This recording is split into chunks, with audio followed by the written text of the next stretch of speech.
Welcome to the channel and welcome to this game of Age of Sigmar 3rd edition. It's Gloomspite Gits versus Stormcast Eternals and Cities of Sigmar.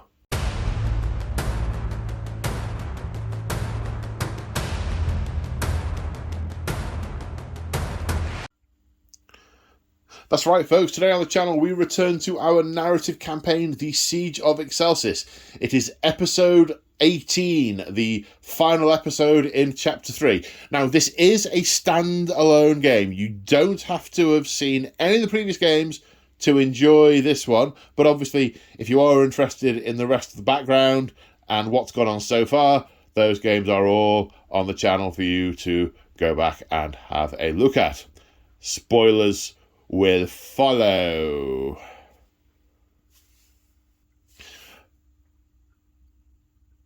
Right, that is sufficient time for the spoilers to disappear. So, or some words like that. Anyway, the situation in Excelsis is looking grim. Kragnos has torn down a mile-long stretch of the curtain wall. A trio of mega gargants have smashed in the east wall, and unbeknownst to most of the inhabitants of Excelsis, a horde of Kraken-Eater mega gargants are about to emerge into the dockland. So that was game 17, and that is happening at the same time as this is.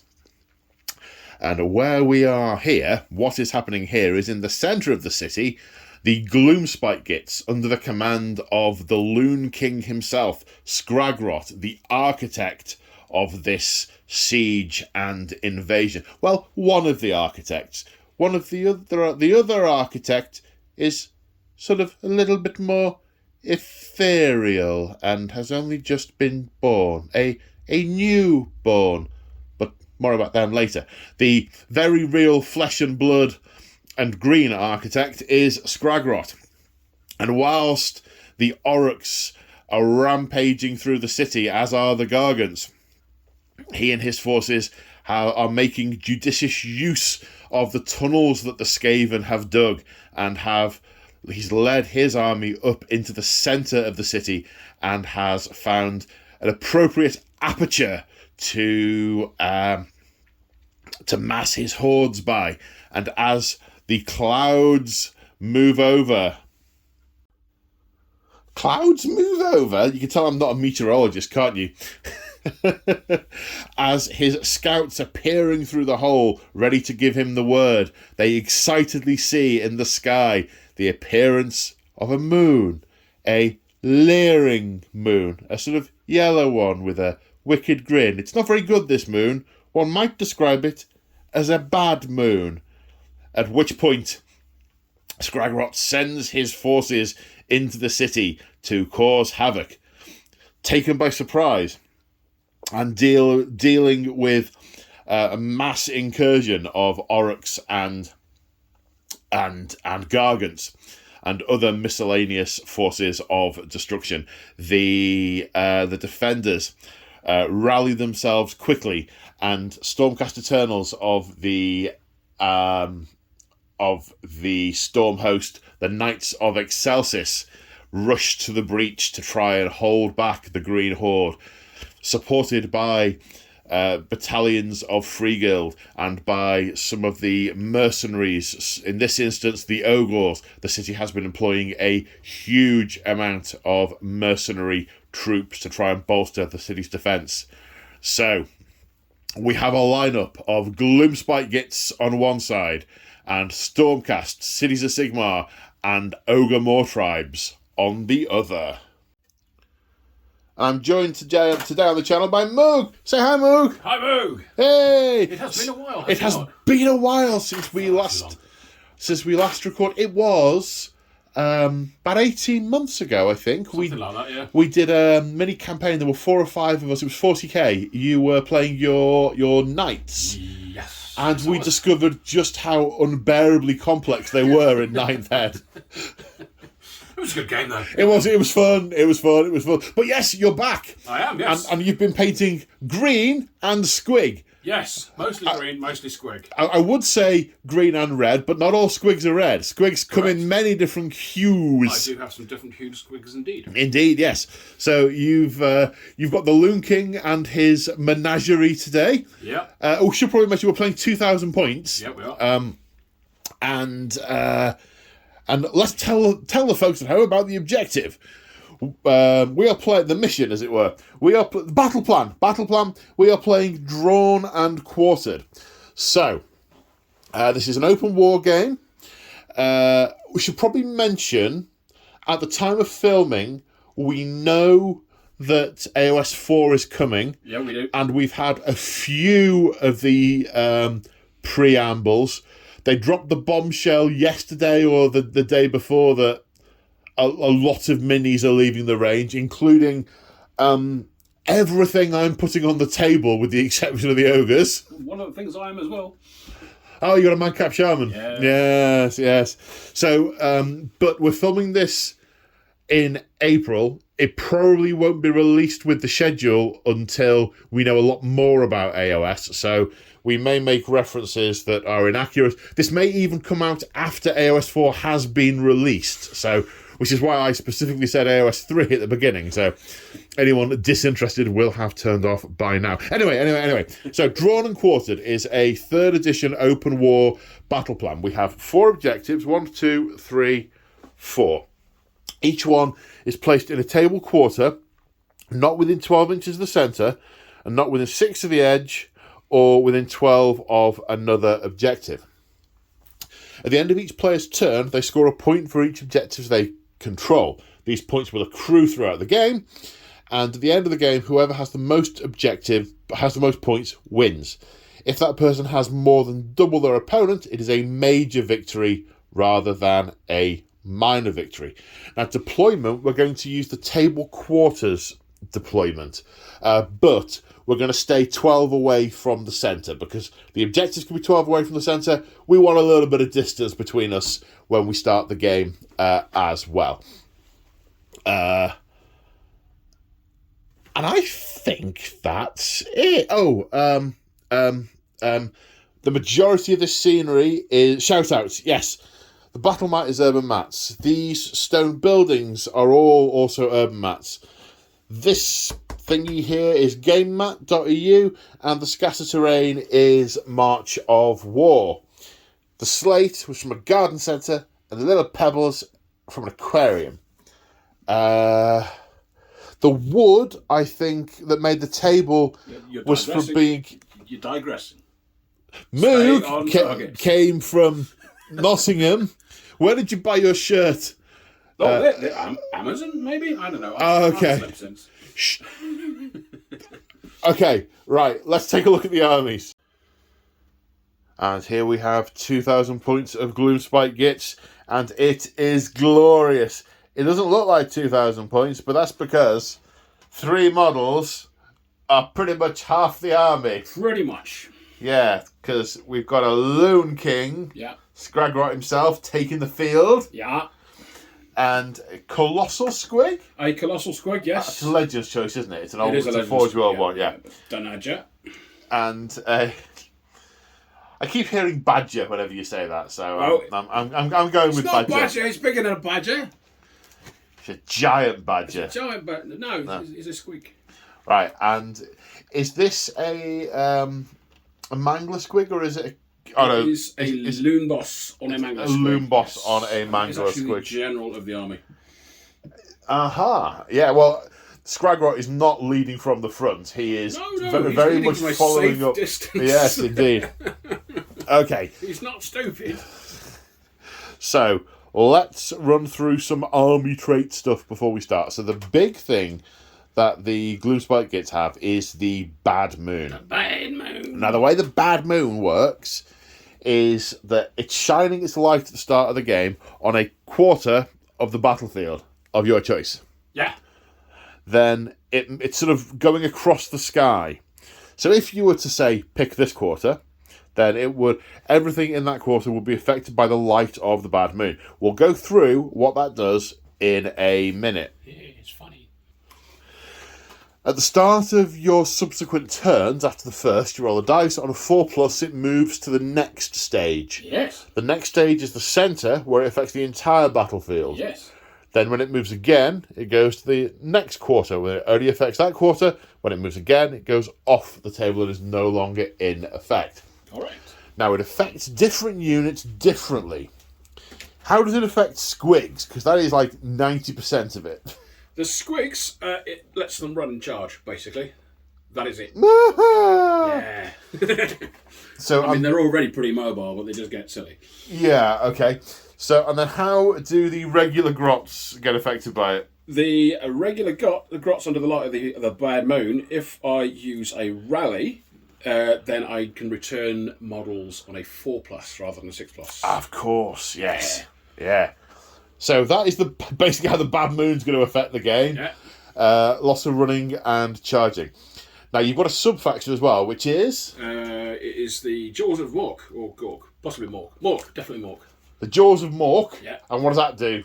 That enables +1 attacks for squigs on the charge, but not the Colossal. How come?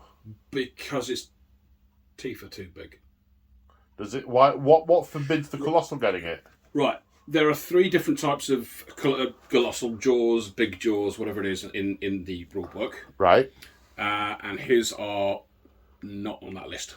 I mean, I'm happy if you want to say he can... So you're saying that all the other squigs get energized by the bad moon and get +1 attack, But not the Legends unit. but he does. Yes, he does. Yeah, He's fine. He does today. Ah, cool, fine. He rules does rules as written, no, he don't. Yeah, rule. I know, but there'll be people in the comments going, he can't do that, because they're like that. I seriously doubt that this video is good. There's going to be a lot of stuff. I think people will have rage quit long before that. Well, before that comes up. we're playing it safe. Okay. He can't do that. So, but He can. he's totally doing it. Yes. I can see we've got Scragger up. We have Scragrot. He is a mobile bad moon, so within 12 inches of him, everyone is under the effect of the bad moon. Wholly within or just within? I think it might be wholly within. Right, we'll check that. Yeah. So he doesn't get any traits because he's a unique character. So the guy who's leading from the front and notionally in charge. Yeah. What's his command trait? His command trait is Fight Another Day. So when his attacks are resolved in combat, he can move 2d6 away from the enemy. So he goes in, goes chompy, smashes, cutty, yeah, and then runs away. Yeah. I'm familiar with the concept. There was an earlier game in this series where I frustrated James massively with my griff hounds that kept on running in, eating things and running off. Yeah. That's his shtick. Yes. He also has the Backstabber's Blade, which is once per battle on a 2+, I can deal d6 mortal wounds. If you hit, or just do it? Yeah, on a 2+ on the dice. Right, okay. Any spell laws to go through? Spell laws, we have Scragrot himself, who has taken Hand of Gork, or possibly Mork. Gork. Is that the teleporty one? It is the teleporty one, yes. Right, okay. And we the have Madcap Shaman? Madcap Shaman, also Hand of Gork. Okay. So they're basically wanting to move everything out. They're wanting to get as far into the city as they can with all their stuff. Well, I mean, Scragrot's main motivation is getting himself out of danger if it happens. It gets too close, or putting things in the way. Yes, that's very Scragrotty. He's not stupid. He's not stupid. He's not. He's got some disposable boys there. Although he has come out without a dank old Troggoth.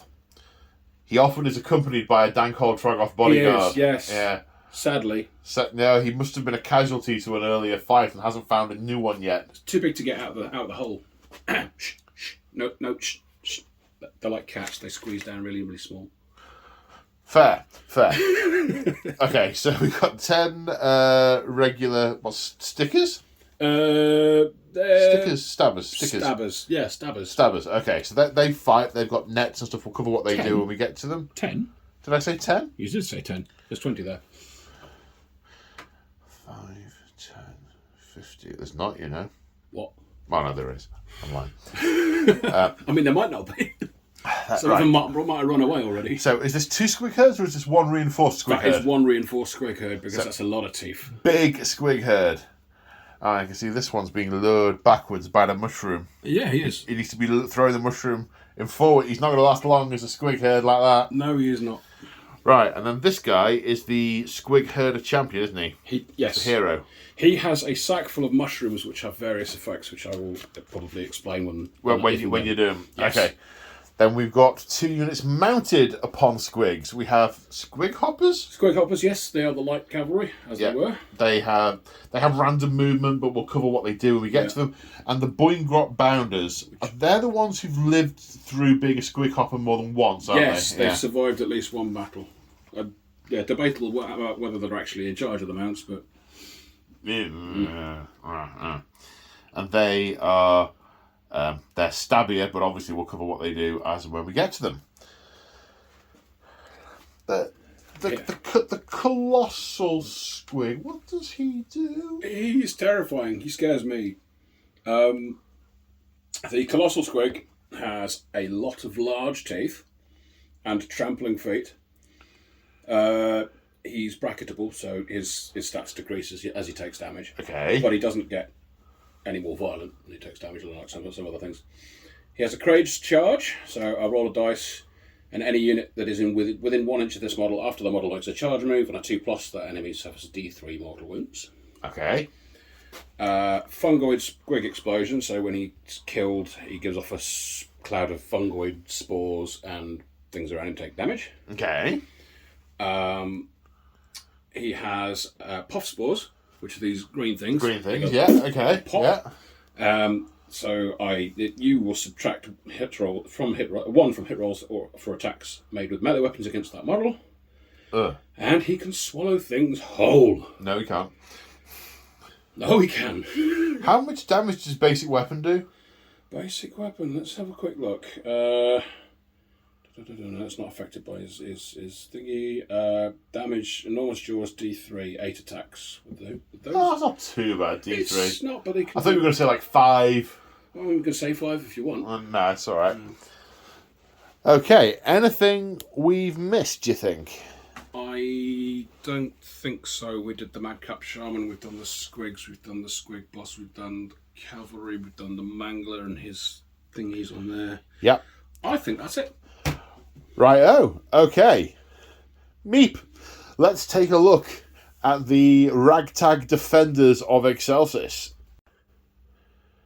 And here we have 2,000 points of the defenders of Excelsis. Now, the first thing that people will notice is that this isn't a legal army, but it's what I'm taking because it's what fits the narrative. There's no... The ratio of cities to Stormcast isn't right to either be a Stormcast with allies or cities with allies. I don't care. We're using the rules for both as if they were a legal army. And obviously we've got ogres in the list. They are forces of destruction. So, to go through them, basically what... Oh yeah, and also... We are using... Well, to go through them all one at a time, we'll start with the Cities of Sigmar. So, thus far in this campaign, we've used the old Cities of Sigmar book for the battle scrolls. War scrolls. For the war scrolls. And we are going to continue to do that in this game. We're going to follow that through to the end. These units have been deprecated from the game, but they're in this setting, as ironically now have most of these, but they're in this setting, so we are using them. So we have got a Hellblaster rocket battery. We do have crossbowmen. We do have halberdiers, a 20 free guild guard, and we do have a free guild general. There's no upgrades or anything on any of those. They are as they are. The Stormcast are the largest part of the contingent. So, bunch of rules. So, Blaze of Glory, when they die, they might do mortal wounds to nearby enemy units. And this is a Storm Keep. So, the high-level summary, let's say, we'll do the specifics when we get to it, is any Cities of Sigmar or other Stormkeep models, which includes units in its own army, that are within 12 inches, it might be 6, are within range of a Redeemer unit, get +1 Bravery. The Liberators are a Redeemer unit, as are the Sequitors. Also, Redeemer units in turn 1 and 2 count as 3 models in their own when they're holding objectives in their own deployment, in their own territory. From turn 3 onwards, they count as that many models when holding objectives in any territory. Also, when they're holding an objective and they are charged, they do a thing called, what's it called? Shield of Civilization. Basically, they might do mortal wounds to the charging unit. Now, the general of the army is the Knight Incantor. So her command trait is Staunch Defender. If Redeemer units are wholly within 12 inches of her, when they do mortal wounds through the Shield of Civilization rule, you can re-roll the number of mortal wounds. So that's what she gets there. She is also armed with the Blade of Heroes, which lets her re-roll to hit against heroes and monsters. She also, her additional spell, for she is a wizard, is the Azurite Halo. When it's cast on a unit, whenever they take saves, if they roll a 6 to save, a bolt of lightning strikes out from the halo of Azurite energy that's surrounding the unit and deals a mortal wound to the unit that caused them damage. So they do mortal wounds back. The sub-faction for... the sub-faction is the Knights Excelsior, and their thing is in melee.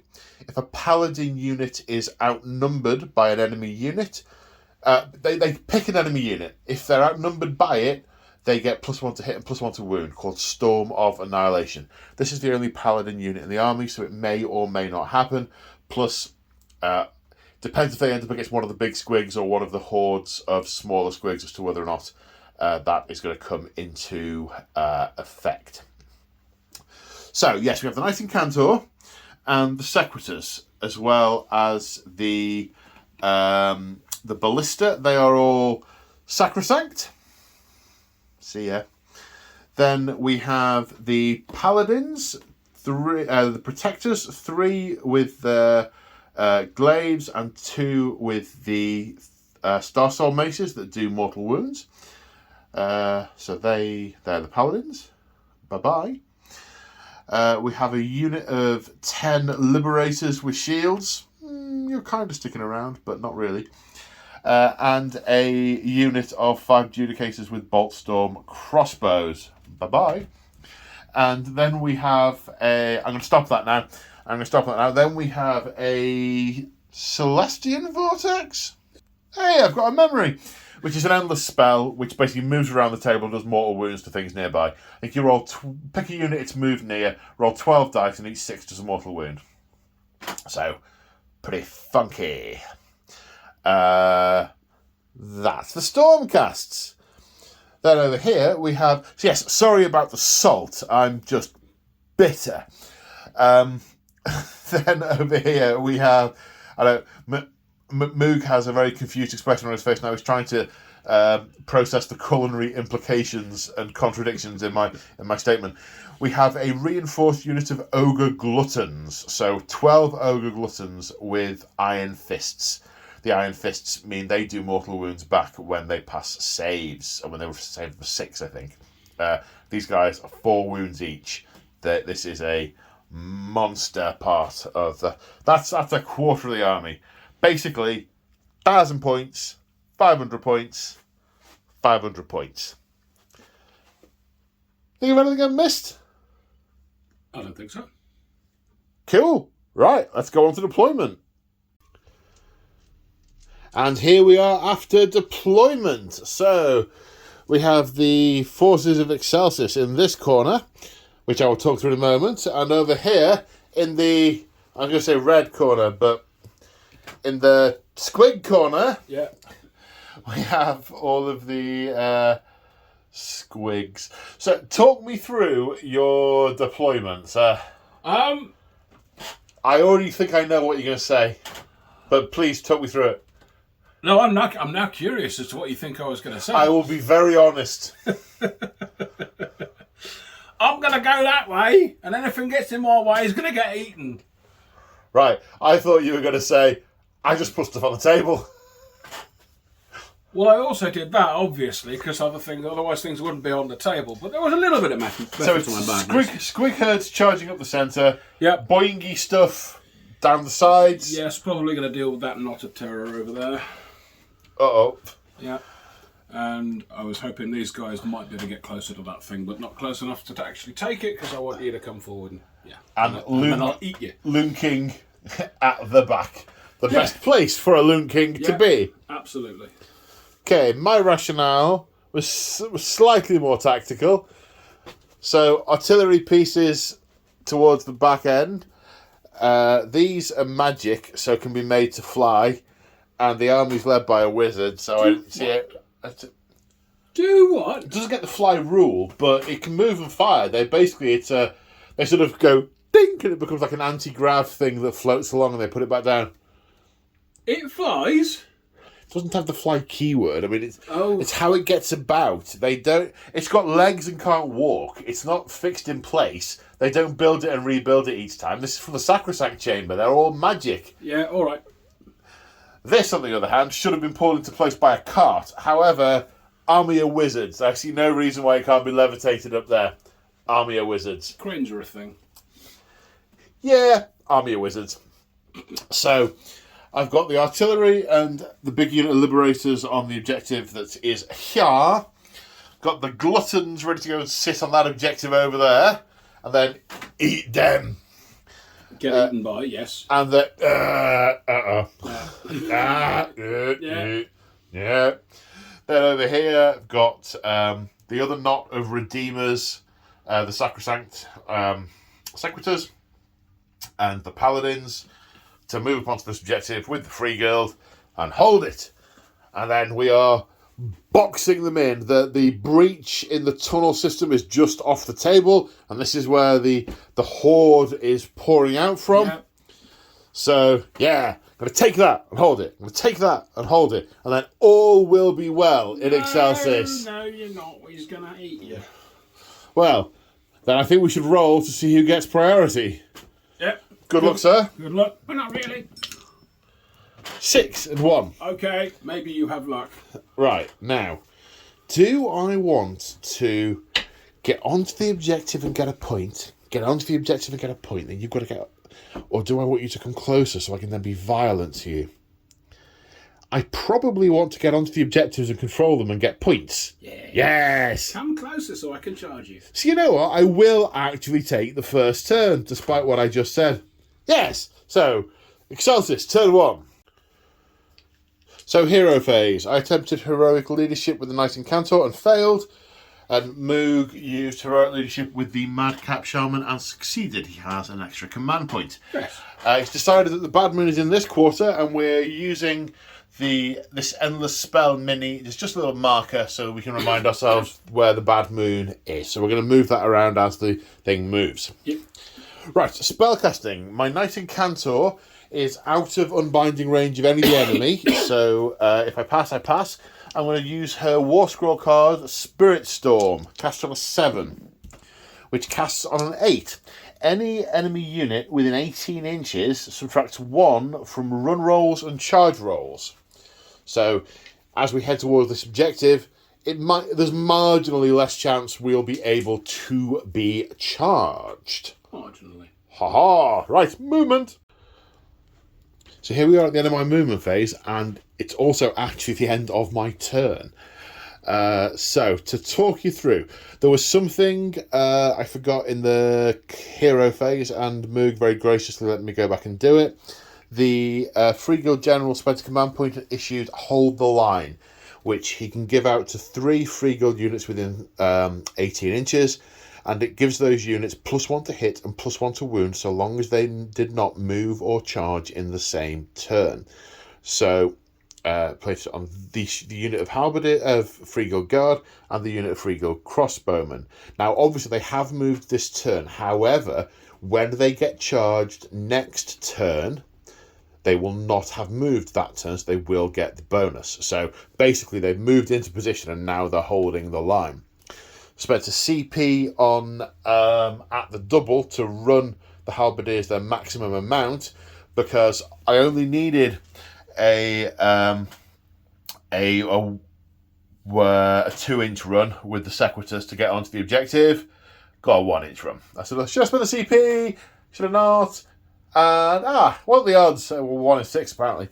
Because ever thus. The Knight Incantor has moved up, and hopefully her charging and running debuff will have some effect. The Judicators have moved up in the centre as well. Their range is only 18 inches, so they need to be in position to be able to do some shooting. The Paladins moving up to brace the line. This is a line that we are forming. The Liberators holding the artillery at the back, and the Gluttons, who I realised I forgot to go through all of the battle traits of the Ogres. One of which has come into effect is called Ravening Brutes.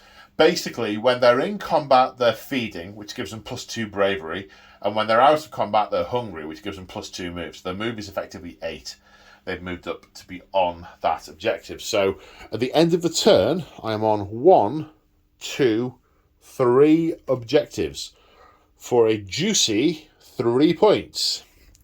As we go into Gloomspite, turn 1. Mm-hmm. Okay, so we're mid-hero phase. I've gone heroic leadership with the Knight Incantor and generated a command point. Hooray! You attempted it with... I attempted it with the squig. The squig boss. The squig boss, yeah. Yeah, he did not so much, no. Okay. He's not feeling heroic. Right. However, and now you've just described to... You started to describe to me a plan, and I said, we've got to get this on camera! Oh, it's a cunning plan, I'll tell you what. Okay. What I'm going to do, he is going to cast Andagork on him. Right. And he is going to cast Andagork on them, and they're going that way. That way? As in, like, here? And that way, yeah. Okay. And then they get to eat them. But that's down the line. Right. First, this guy, though. You're sending him over first? Yeah. Okay. What's the casting value? 7. Are you sure about this? Yes. Okay. It's Are you sure you're sure? It's a cunning plan and it will work. Right, okay. Boss. Casting value of 7. Good luck. See? Cast It's on a a 10. cunning plan. I will attempt to unbind it with the Knight Incantor. I fail to unbind it. Yeah. So he goes, and using the rules of the Hand of Gork, you get to place him wherever you so desire. I do indeed. And he ends up there, awaiting another hand to deposit a load of squigs next to him. We have faith in the bad moon. It'll work. It'll work. Watch this. Watch this. Okay. Yeah. Yeah. Okay, successfully cast on an 8. However, oh, you see your expression drop. The Knight Incantor has a once per battle Void Storm scroll. Basically, No, he doesn't. Unbind any one spell. Do not roll. It just doesn't happen. Damn you, Storm Git things, whatever you are. Now, if you'd done him in the other order, and he used it on the squigs first, and then he might not have been teleported over. It seemed like a fine idea if it wasn't for them. The pesky lightning men. Exactly. Right, yeah. So, Ow. sorry, not sorry, sorry. Anything else in the hero thing, Mr. Moog? No.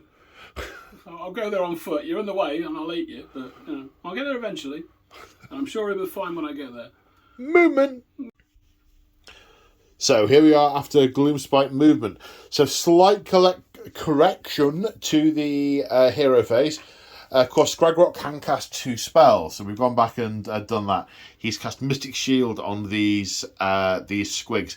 A big crop of extra mushrooms has popped out of the top of them, and they act as ablative mushrooms for any incoming fire.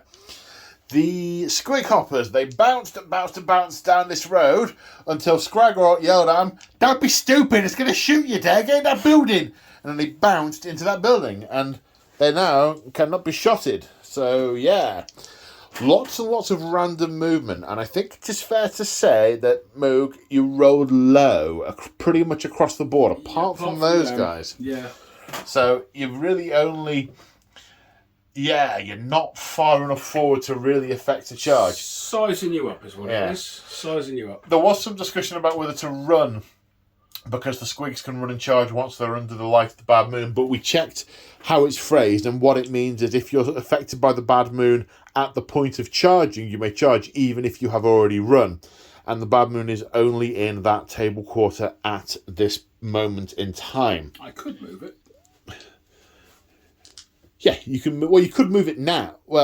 Next turn. You can move it now if you want to go back and do that. No. The problem with moving it now is it might move off the turn after that. That is the problem. That's why we're leaving it alone. Yeah.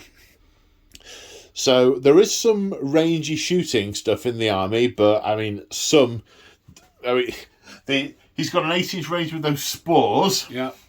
And the Loon King has got a 12-inch range attack, but it is a spell, and he wasn't in range during the... my apologies, 24. It is a 24-inch range. Well, you roll, yes. Yeah, you roll a dice for the casting number as well, and he gets +1 to cast. Yeah, that's nasty. Yeah, it is nasty, and we checked it because he is 24. Does just about reach out and touch the halberdiers and the sequitors, but yes, that is a spell, and he was not in range at the time. So it's mostly movement. However, this guy has got a bit of a dilemma. Physically, he could charge the Liberators, but Shield of Civilization might kill him on the way in. It's dumb, that is. I'm not doing that. Yeah. He can't reach the Hellstorm rocket battery because of the movement across and then up. How'd that get up there anyway? That's done. Yeah, it's magic. However, we measured with a 12-inch charge, he can make it into the ballista. And I can't shoot him back unless he makes the charge. So it's 12 inches. What you got to lose? Forward to victory! Oh yeah, you got 4 CP. Why wouldn't you? Yep. No, not even close. Okay, so no charging, no shooting. The will was there, the legs were not. Oh, quite tiny little legs. Yep. It was a squig. He didn't want to. So at the end of your turn 1, you gain a point for the objective that you're on. Yeah. Which makes it 3 points to 1. Yeah. As we do the priority roll for turn 2, because you might get double turn. I might. We'll see. Good luck. Yeah. No, it's tied. Which means... So whoever had the first turn last time wins priority roll. Who was that? Was it? It was me, I think. Let's check how it's worded. Yeah, in the event of a tie, the person who went first in the previous battle round has priority, which is me. And I don't want to be charged by you. Not so much. So... Oh, go on. Oh, or do I? I think you do. I don't do anything with a charge. All my buffs are already in place. Yeah. And... I need to think. Doesn't affect anything. I think I am going to take... Well, we've just checked some stuff. Well, it kind of does. So we've just checked the bad moon moving. Is at the start of the battle round. It is, yeah. But we're supposed to roll it before the priority, but we've just discussed it and decided that we're going to roll for the bad moon afterwards and not re-roll the priority roll. So, is the bad moon moving? Is the bad moon moving? On a 4+. It moves. Okay, so let's put it sort of somewhere on here. Is that good for you? Yeah. Certainly good for now. Yeah. Right, I have changed my mind. I am going to let the Gloomspite have the double turn. Coward? Because... What do you mean coward? Well, you just don't want to get charged by me. That's what it is. Well, no, I'm going to get charged by you. That's inevitable. But you're just trying to stay the inevitable. That is, no, I'm Stay? not. Is that a I know for stall, I think is That's what the you one. is Yes. what you were maybe thinking of. But It's a word now. I'm just thinking, if I was to take the next turn, I don't want to move from here. I'm holding the objective. Okay, I might get outnumbered on it, but right now I'm holding it. I'm holding that objective. I'm in a fortified position. I'm holding the line, so I've got a bonus to that. I can fire if they come around the corner, but I can't see them in my turn. Equally, I've got Azurite Halo on those guys. I can stand and shoot with those. The ogres, I'm 18 inches away from that squig, and that will be a 10-inch charge. And I don't like my chances of making a 10-inch charge. I don't want to move from back here. And yes, the 2 artillery pieces do have range on the big squigs, but they're not exactly uber death machines. So I think I want you to have... This might be a horrific mistake, but I think I want you to have turn 1 in battle round 2. So, Gloomspite turn. So, hero phase. Heroic leadership attempted and failed. No. I've gone for heroic willpower on the Free Guild General because there's going to be lots of incoming magic. So I sort of see it as the Knight Incantor extending herself further. Oh. So I've got 2 unbindings coming in. Speaking of which, Scragrot's doing some horrible stuff. Yeah, he's using Fangs of the Moon. Fangs of the Bad Moon, indeed. Which has a casting value of 3. Just cast on a 4. He gets +1 because of the Loon Crown. Yep. I will try and unbind with the Free Guild General. 4. I failed. I needed a... Oh, no. Oh, no. Oh, no. It's all going wrong. So that's right, so how does your spell work? That's a good question. Right. I think... roll. Pick one enemy unit within range, and I'm picking those Halberdiers. Yeah. And visible to the caster. That might throw a spanner in the works. Nah, he is. Yeah. You reckon? Yeah, right. Yeah. His head's sticking well up over the top. And roll a number of dice equal to the casting roll, which was 5. Casting roll was 4. Is it 4? I think. Oh, yeah. Right. Oh, no, +1. It says I want to casting roll. So, yeah, it would be 5. Yeah, you're right. 5. Well, then, okay, I'll stop dancing. Yep. And for each 3+, the unit suffers 1 mortal wounds. Yeah. So... 3. Yep. So 3 of my guys turn into sort of horrible pulpy mushroom things. 6 because it's +1. Okay, next spell is Hand of Gork from the Loon King. Needs a cast value of 7, so 6 on the dice required. Yep. No. That's a 5. It is not 5. Cast. +1 makes it 6. Loon King. Okay, the Madcap Shaman. He was obviously just laughing too hard at the mushroom explosion. Gonna get them and eat them. And is he doing the same as he's doing the same, but he needs a 7. No. So no unbinding necessary. Oh dear. Lonely, so lonely. Oh dear. Oh dear. Okay, so the Gloomspite Gits have moved, and I mean, this was inevitable, but dear God, I'm terrified.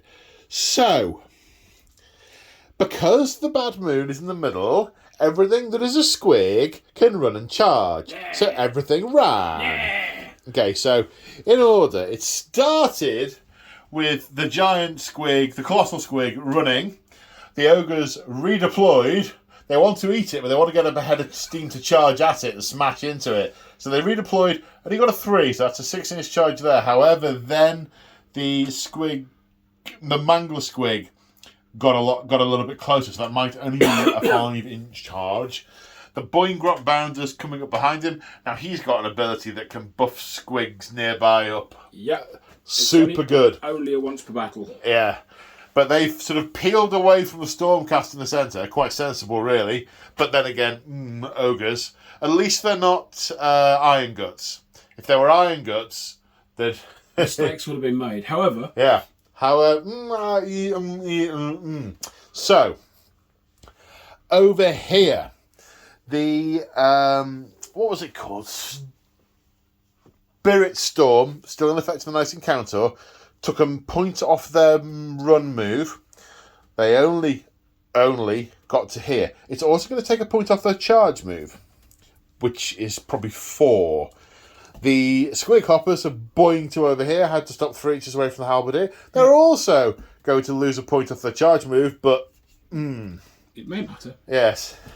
And then the Squig Herder has soiled his pantaloons and is running as fast as he possibly can to get back to the lads.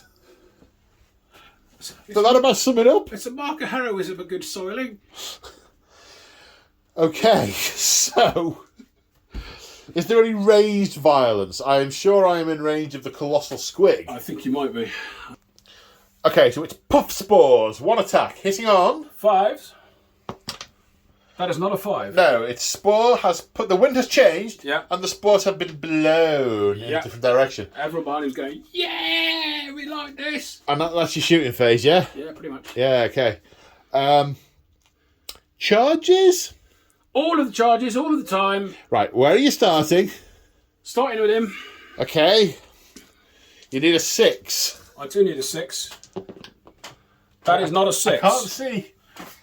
That is not a 6. However, I do have command points. Yes, you have it. Your general is within 18 inches of him. You can issue forward to Slightly. victory. Yes, I will do that. Get the hence. Let's have more than 6. That is more than 6. More than 6. Okay, moves 9. They're home. And the Colossal Squig has crazed charged. On a 2+, the Gluttons will take D3 mortal wounds. They will be taking a D3 Mortal wounds for 3 mortal wounds. So 3 wounds on the guy he charges into, which is unfortunately Not enough. my standard. But you know. Oh, yeah. Unfortunate for you. Yeah, right. Okay, I understand. Sorry.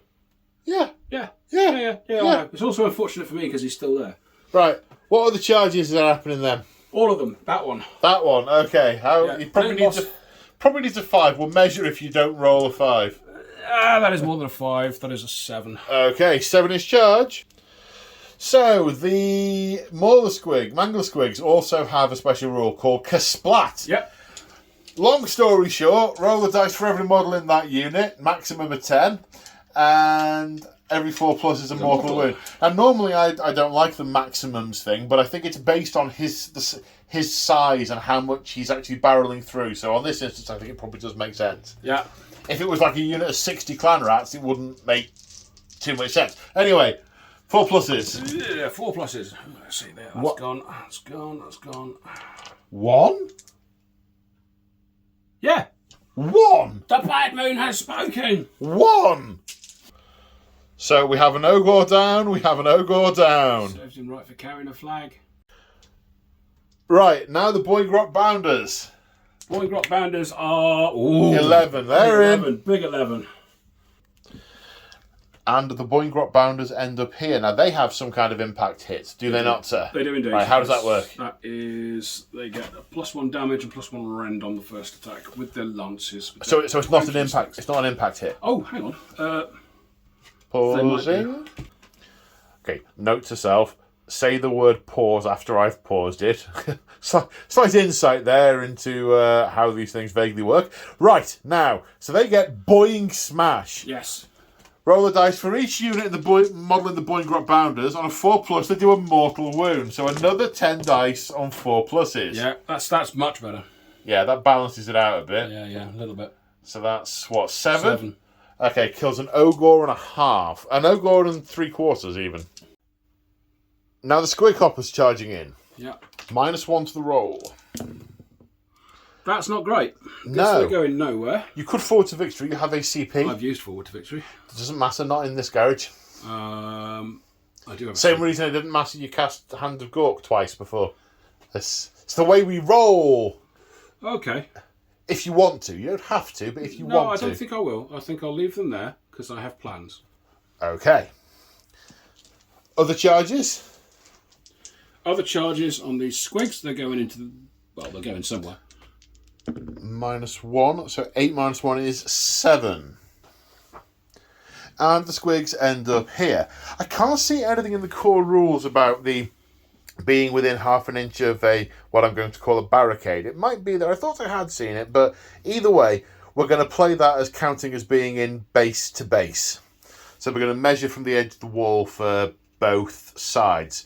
Now, strictly speaking, I could actually fire the crossbowman with the rules as written, but I don't think there is any way I can get a clear line of sight to those squigs that doesn't involve me shooting my own men in the back. So I'm not going to do it. Irritating, because that meant I could have fired there. I only need to save 1 CP, but who cares? Right then. Is that all the charges? I think that's all the charges. Unless I want to charge him over there. But well, you could charge him over here. Yeah. He's not going to do anything else anyway. No, leave him. No, okay. Right, where are we starting the fighting then? Oh, no, end of charge phase, monstrous rampages. Yes. Now, the squigs have access to special ones, or at least the mangler squigs do. Do they? They do.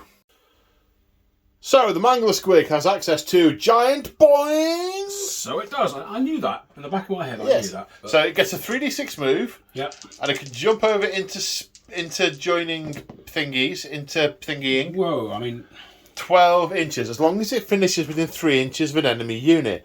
So... I reckon that can probably do that. Yeah, I reckon you're right.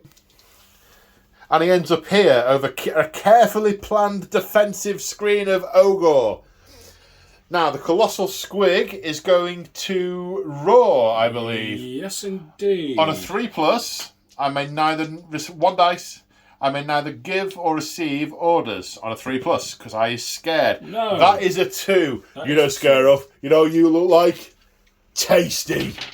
Yeah. If the Nadja could speak, he'd say, yeah, same. So on that note...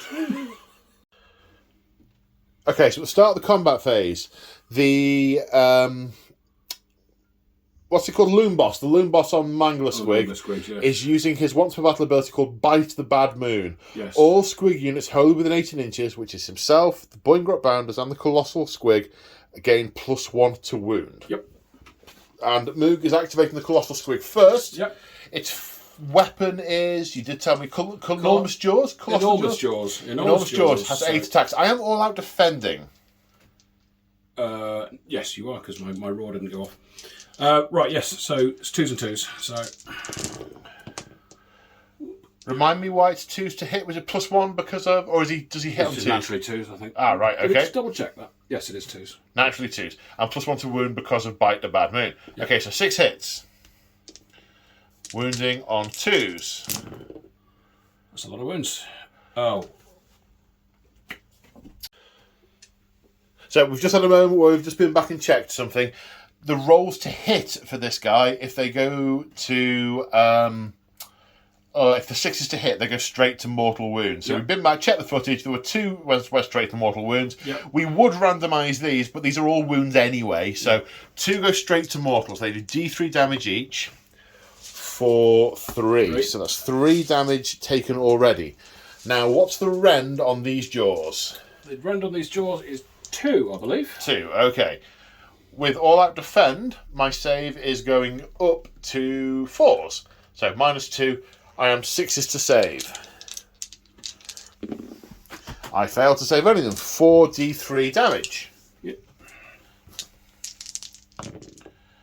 For another 1, 3, 6, 8. Another 8. So 11 damage in total from the Colossal Cave Squig. So 3 ogres taken out by the giant mouth. Now, trampling feet, 10 attacks. 10 attacks, hitting on 5s.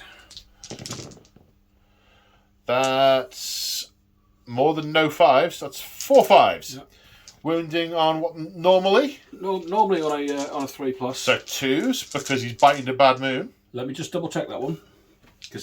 Yep, does apply to the feet. We were just checking. Because squigs bite with their feet.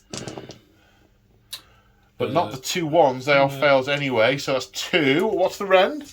Rend is -1 on the feet, yes. Okay, so my save is 5+. I pass on fail 1. The 6 does a mortal wound back to you because I have Iron Fist and I just punch you straight in the face. Oh, you brute. I know. Glutton, actually, not brute. Wrong subspecies of destruction. Yes. How much damage from the fail? It's going to be like 8 or something, isn't it? What? From the feet. From the feet, 1. 1, okay. So, 1 more damage taken on the ogre that was already injured. Right, unsurprisingly, I'm going to activate the ogres. And they are going to pile in. I'm going to attempt to do as much damage to that squig as possible. What is wounds characteristic? 18, did you say? 16. 16. What's his save? Save, not great. Save is 5+. 5+. It looks really tasty. I'm sure it is. So, let's get some of that eating. Yeah. Okay, after piling in, 5 of them are in engagement range of the colossal squig, so we're going to attack it. A couple of them couldn't make the distance, so we're going to content themselves with little squigs. Okay, so that's 3 attacks each, plus an extra 1 for the champion who's probably got a special name. Could you be, he's called, what does it say? Probably does say. Your phone's not on silent, is it? No, it isn't. No. If you wouldn't mind. Yeah. Yes. Okay. Hitting on 3s. Wounded on 3s. 9 hits. Wounding on 3s. 5 wounds. Rend of 1. Has a 5+ save, so that's 5. Did I say 5? I think so. Yeah, 5 saves of 6+. Doing all of the damage. There's 2 saves. You pass 2. Only 3 get through, so that's 6 damage. Only taking 7 damage. Nothing like enough. Okay, then against the Boingrot Bounders, we have 4 hits. We have 3 wounds, rend of 1. Their save is? Their save is 4, so save of 5. How many is that? 3 saves of 5, yeah. Okay. Ooh, none of them. 3 fail, 2 damage each. 2 damage each. They have 2 wounds each, so that's 3 dead. Yaha. Okay, so next we come to the Mangler Squig. So Moog's activating this one next. I am Art defending, and here's a lot attacking. Yep. The massive fang-filled gob first, hitting on... Is it 3s or 4s? Yeah, 3s, sorry. Hitting on 3s. 3 hits. 3 hits. Wounds on 3s normally, but 2s because of the Bite the Bad Moon. Yeah. Are we calling that cocked? Well, it could be a 1 or a 4. I think that is cocked, cocked, unfortunately. Yeah. That's Usually being cocked isn't that much of a thing if it's obvious what it is, but... Right, so rend of 1, you say? It is a rend of 1, yes. Okay, so my 3+ save goes to a 2+ back to a 3+. Fail 1. D6 damage. How many Stormcasts can he get in his gob? So, hang on, that's 2, isn't it? No, you said 1. Is it 1D... 1 got through, mate. Is it 1D6 damage? Just 1d6, yes. Right, yeah, then 1. 2. Bites 1 in half. And who... what's the ability called? Disappears to lightning and doesn't do you any damage. It's got a name. It could be anything at this point. Okay, now the ball and chain attacks. 7 attacks. Hitting on 3s, I believe we said. Is that including all-out attack? In which case that would be 2s. Okay, you did say all-out attack, didn't you? I'd say all-out attack, yes. Okay, so they all hit. Yep. Wounding on 2s because of Bite the Bad Moon. Yeah. Ooh. Was that? Goodness me. No, that was a 1. That was a lot of 1s. Rend of 2, you say? Rend of 2. Okay, so my save goes up to 4+. And I make them. The Sigmarite holds strong. Ooh! That's what a save makes a big difference. Yes. What a difference a save makes. Right, now the Loon Boss with the Loon Cutter. With all the bonuses, it's 5 attacks, hitting on 2s, winning on 2s. Yeah. That's 4 hits. Yeah. That's 4 wounds. And the Rend? The rend is -1. -1, so 3s. Failed 2. Damage? Damage is 2. 2, okay, 4 damage. So that's 2 go up in a blaze of glory. No damage done. Then we have bashing sticks, which is the crew. They are hitting on 3s and 3s. No rend, 1 damage each. Okay. 2 wounds. Saving on 2s.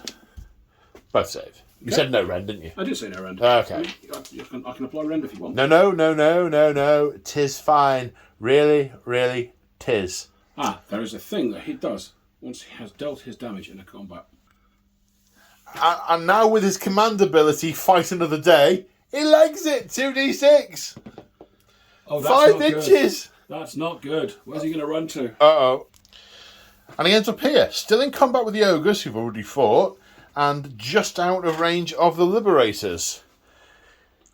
Interesting. Right, my turn to pick. So it's either got to be the Knight and Cantor, who, no, or the Halberdiers, who, yes. Now, my turn. I'm going to activate the Halberdiers. We have a 1-inch range. The front rank is going to get in. I could pile in, but I'm not leaving my nicely fortified position. If I go around here, these things are going to clobber me. So, I end up with just the front rank fighting. 9 attacks. With the massed ranks rule, because I have more than 10 models in the unit, I get +1 to hit. So I'm going to hit on 3s, wound on 3s, 1 rend. So I might kill a couple, maybe. Hopefully at least 1. Actually, 1's now not looking that good.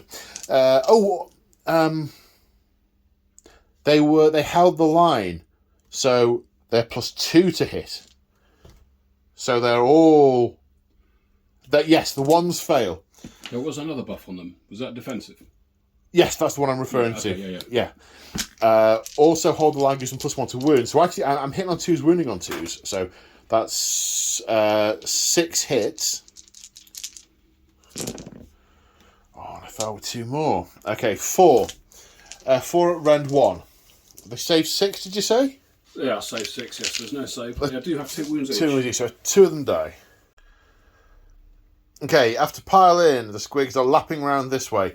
Don't forget, we're treating being... we're basically pretending this isn't there, so they are these guys are within an inch, basically. So with the giant Fangful Gobs, they have 3 attacks each, but because of the sub-faction rule, that's right, they all get an extra attack. So these have 40 attacks against the Halberdiers. I wish I could out-defend, but I can't.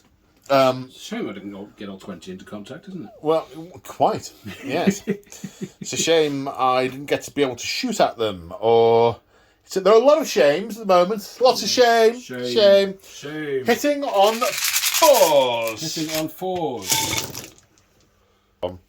Only 15 hits. On the lower side, but not more than 2 standard deviations from the mean. So we're good. The dice gods don't hate you.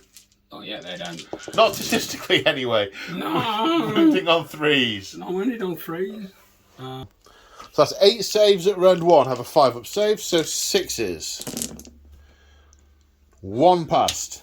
1 bit me shield. So that's 7 dead. Okay, so the squigs themselves also have Fangful Gobs. 4 attacks each.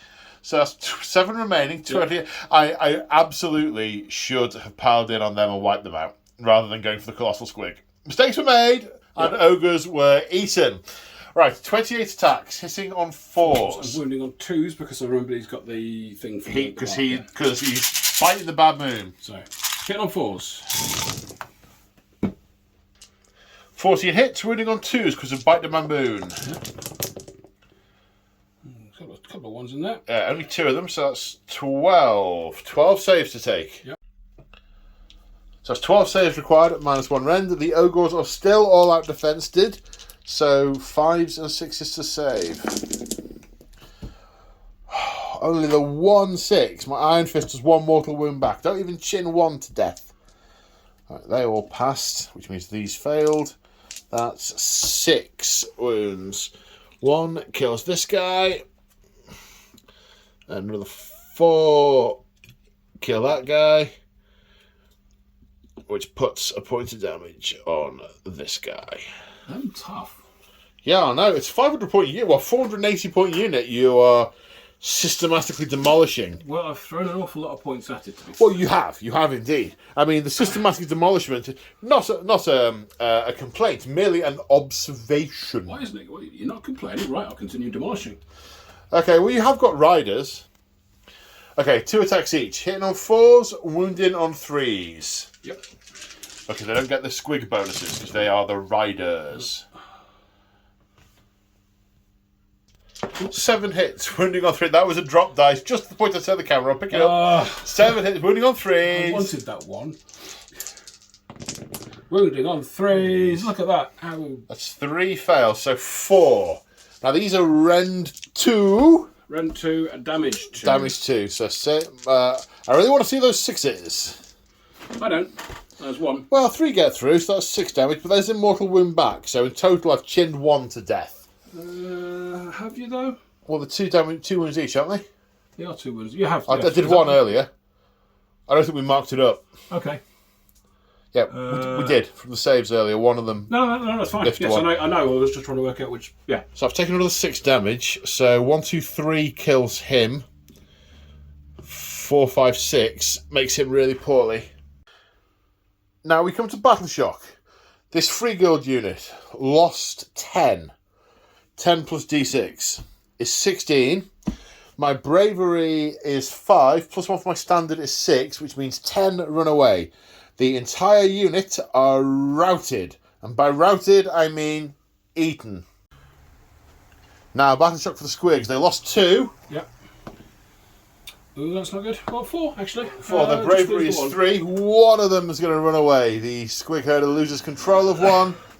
And get a squig. And one disappears. Okay, the Liberators lost 3. The bravery is 7, 4 and 3, 7. They are fine. The Ogres. Okay, so their bravery is normally 6. It's plus 1 for a bellower, 7. Plus 2 because they are eating, 9. And plus 1 for the realm rules. That squig needs to go back. All destruction units in Gur are plus 1 bravery. Oh. And I've just remembered plus 1 move, which we both didn't benefit from. We remember for turn. Yeah. Later turns. Yeah. For turns other. Turn next one. Yeah, turn next one.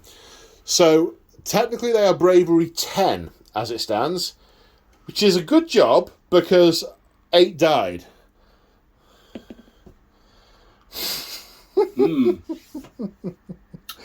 So 8 and 6 is 14. 10 minus 14 is 4, and they all go. Although before they do go, I will remember gulping bites. Every enemy unit within 3 inches on a 4+ will take D3 mortal wounds. The squig? No. The hoppers? No. Jolly good. And the Boygrot Bounders lost 3. 6. 3 and 3. 6. Their bravery's 5 plus 1 for the realm. They are good. Fine.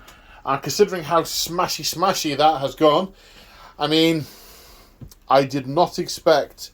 That is 48 wounds you've gone through there in a turn. Yeah. That's. You know, I was saying, I think I have the. I'll take the. I'll wait for you to get to me. Yeah. Mistake. And at the end of the. I know he said Night Goblin. At the end of the Gloomspite turn, they control another 2 objectives, making the score 4 points to 3 in favour of the loonies. But it's my turn now. Let's see what I can do in response. Okay, so my hero phase. Heroic leadership on the Knight and Cantor worked, so she has an extra command point. Heroic leadership on the Loon Boss failed. I mean, it's going to be hard to control and lead things whilst you're riding one of those. Yeah. And I used the word riding wrongly. Hanging on to, yes indeed. Right, spell time. I'm going to attempt to cast Azurite Halo with the Knight and Cantor. I need a 5. That goes off on a 6. The Loon King gets plus 1 to unbind. So you only need to get 6 on 2 dice if you want to. I will give that a punt. Be rid of it. Yeah, that'll do. Which you do, so that does not go off. One fewer thing to remember. Tar! And lastly, in my hero phase, issuing Hold the Line to himself and the crossbowman, using one of my 2 command points. So after the movement phase, it looks like this. The Sequitors have crested the corner of this building, staying 3 inches away, obviously looking for the charge. The Paladins coming up afterwards. I have a command point that can be used for Forward to Victory if I need it to be. I want to get both of these units in. They have stayed still because they're going to do the shoots. This unit have positions so they could reach out to either the Squigs or the Colossal Squig. The Liberators are going to charge into the Boingrot Bounders because they are not as hard on the when they get charged. So that's a thing that might happen. I'm going to get close enough to the that Squig. None of this is going to be flawless.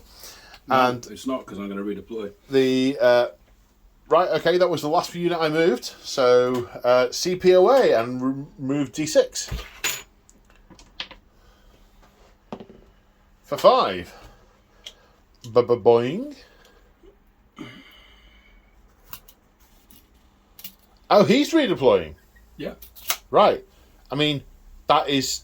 You just made it better for me. How'd you figure? Well, because I wasn't going to be able to charge them without clipping him, but he would do a horrific amount of damage back to these guys. And I can't issue any orders to them anymore. Their prime's dead. Well, you know, as Squigs, they make all the decisions for me, so... Oh, fair enough. My decisions now are around who shoots what in what order. Now, I could technically fire the crossbowman here at this unit of Squigs. And because I can see that one, I could kill the entire unit. But that doesn't sit right with me. So these guys are going to shoot over here. All the other shooting units could shoot at either the Colossal Squig or the Little Squigs. And I just want to work out what order to do them in, because I want that to be dead before I retarget against other things. So I'm going to start over here and shoot into these the Squig hoppers. There's 20 wounds to get through. I won't do that, but I might put a dent in them. So because I've got more than 10 or more in the unit, I get an extra attack. So they're going to have 20 shots. With Hold the Line, they're going to be +1 to hit, +1 to wound. So it's going to be 20 shots, hitting on 3s, wounding on 2s.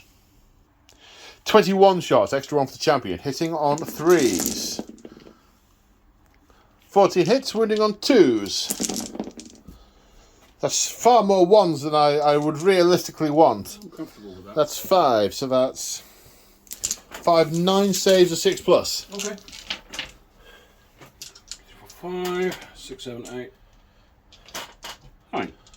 9? 9. 6+. Yes. Well, it's 2 of them. Makes 3 of them. Yeah.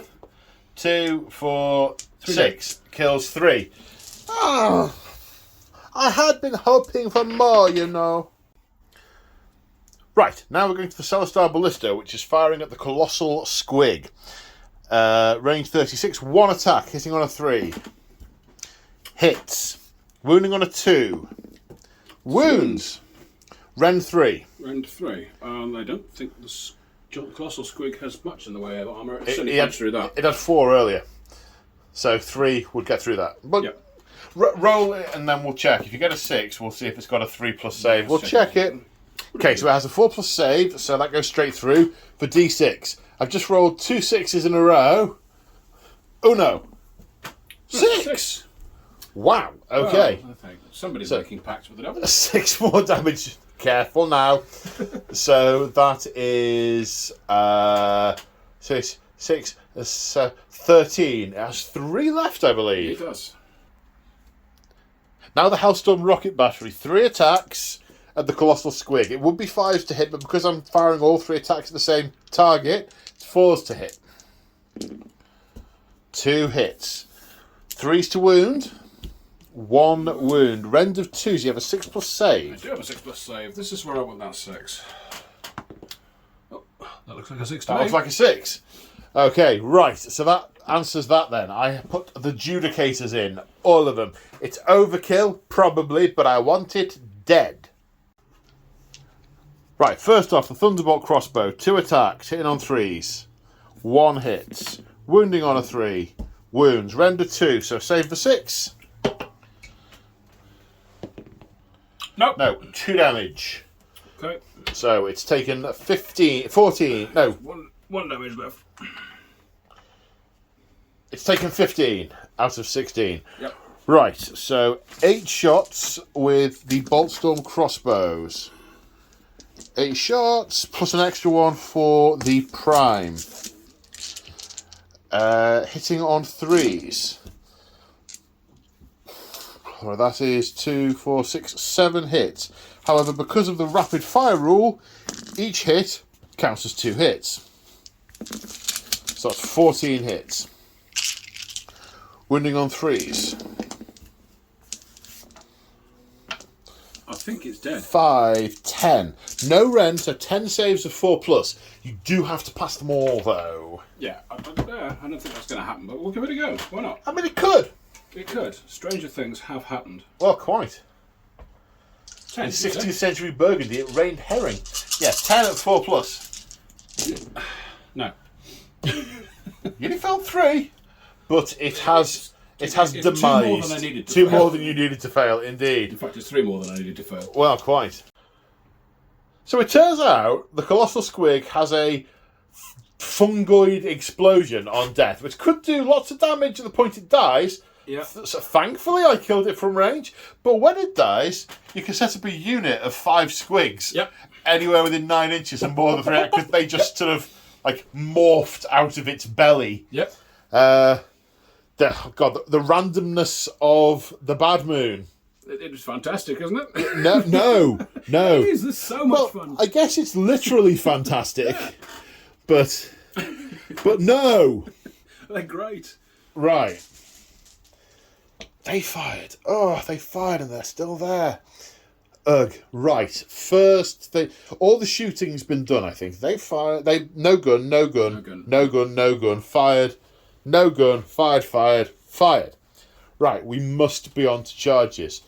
Right, the one I really want to get right is the Sequitors. Make an 11-inch charge. I think that'll do it. Well done.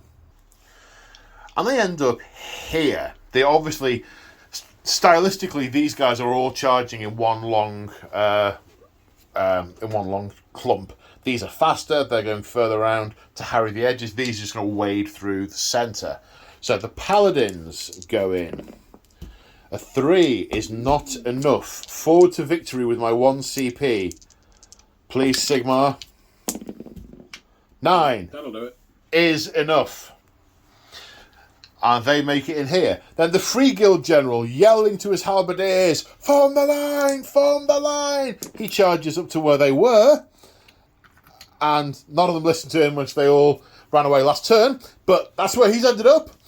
I was going to say what halberd it is. Yeah, exactly. They ran off.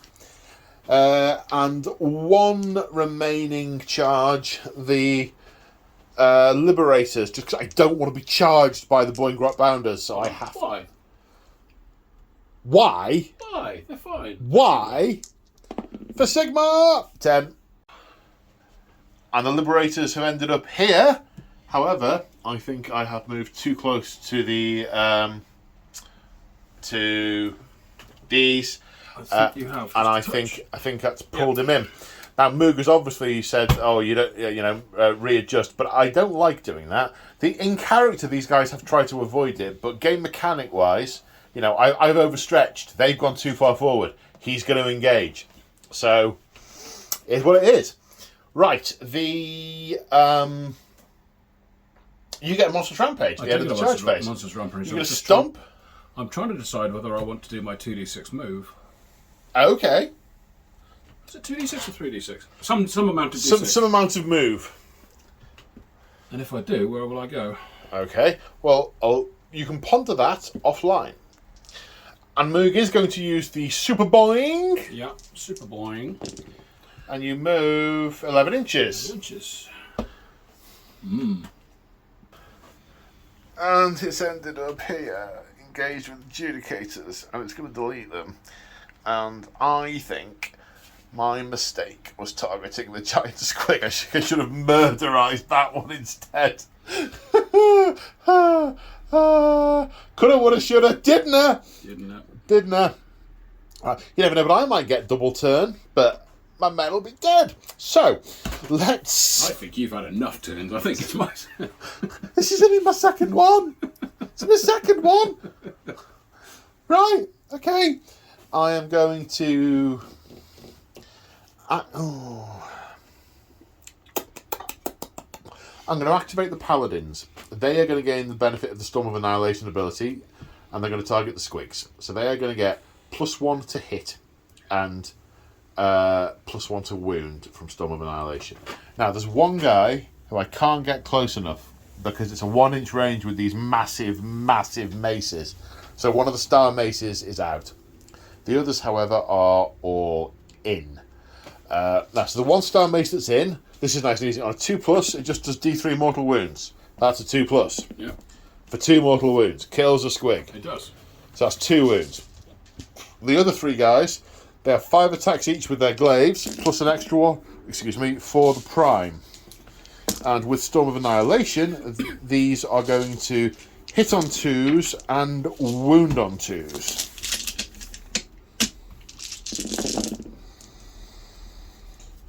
Three misses.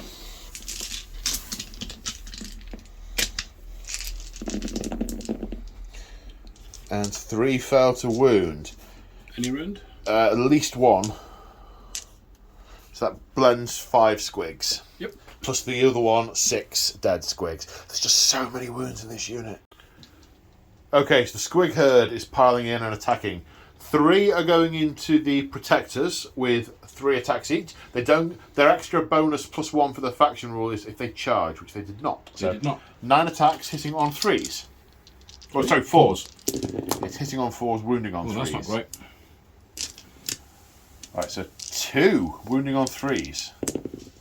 Look at that. No. Nothing. So they just clanged off the protectors. Like that.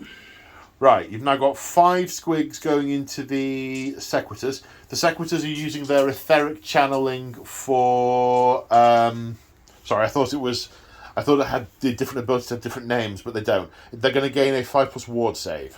Okay, so we're still on 4s and 3s. Okay, hitting on 4s. These dice. That's better, but not much better. Oh no, that's about right. Oh, yeah, it's just still... Oops. Debarrel. Yep. 3 to wound. Okay, that's slightly better. So that's what, 6? That is rend -1, 1 damage. Okay, render 1. So 4+ save becomes 5+. I save 1, then I have a ward of 5+. So 2 go through, kills 1 of them. Blaze of Glory, no. Now we have the herders with their squig prodders. 2 attacks each, 5s and 5s, no rend. 3 hits. Yep. No wounds. Okay, so all in all, I think I got off incredibly lightly. Right, I have decisions because the way I've charged here has pulled the squig hoppers in, so I'm going to get attacked by the squig hoppers. So it's, do I go with the liberators and try and take down some Boingrot bounders before they hit me back? Or do I go over here and try and try and do some significant more damage to the squig herd before I get hit back? There's 3 Great Hammers in there, so I'm going to try and do some more damage here. So with the Stormcast Great Maces, yeah. I have 7 attacks, which is an extra 1 for the prime. Hitting on 3s. Wounding on 3s. No. Rend of 1, 2 damage each, kills 2. Yep. And then 2 regular sacrosanct weapons on 3s. And 3s. -1, 2 get through. Kills another 1. Moog now activating the Boingrot Bounders. The mounts have 18 attacks between them. Yep. Hitting on 4s, running on 3s. Indeed they do. Indeed they do. Ooh. Fairly average. That Yep. one was also a miss. Right, running on 3s. I'm on you 3s. That was it. You dropped that, sir. Whether that had been a 1 or a 6, I would say you dropped that, sir. So that's one fail. That's how many? 4, 8, is that? Yeah, looks like 8 to me. 8, okay. Was it rend 1, was it? Oh, yeah, all day long. Okay, so my 3+ save becomes a 4+ save. Fail. 1, 2, so 6, which kills 3 liberators. Blaze of Glory. 2, which vaporizes one of them.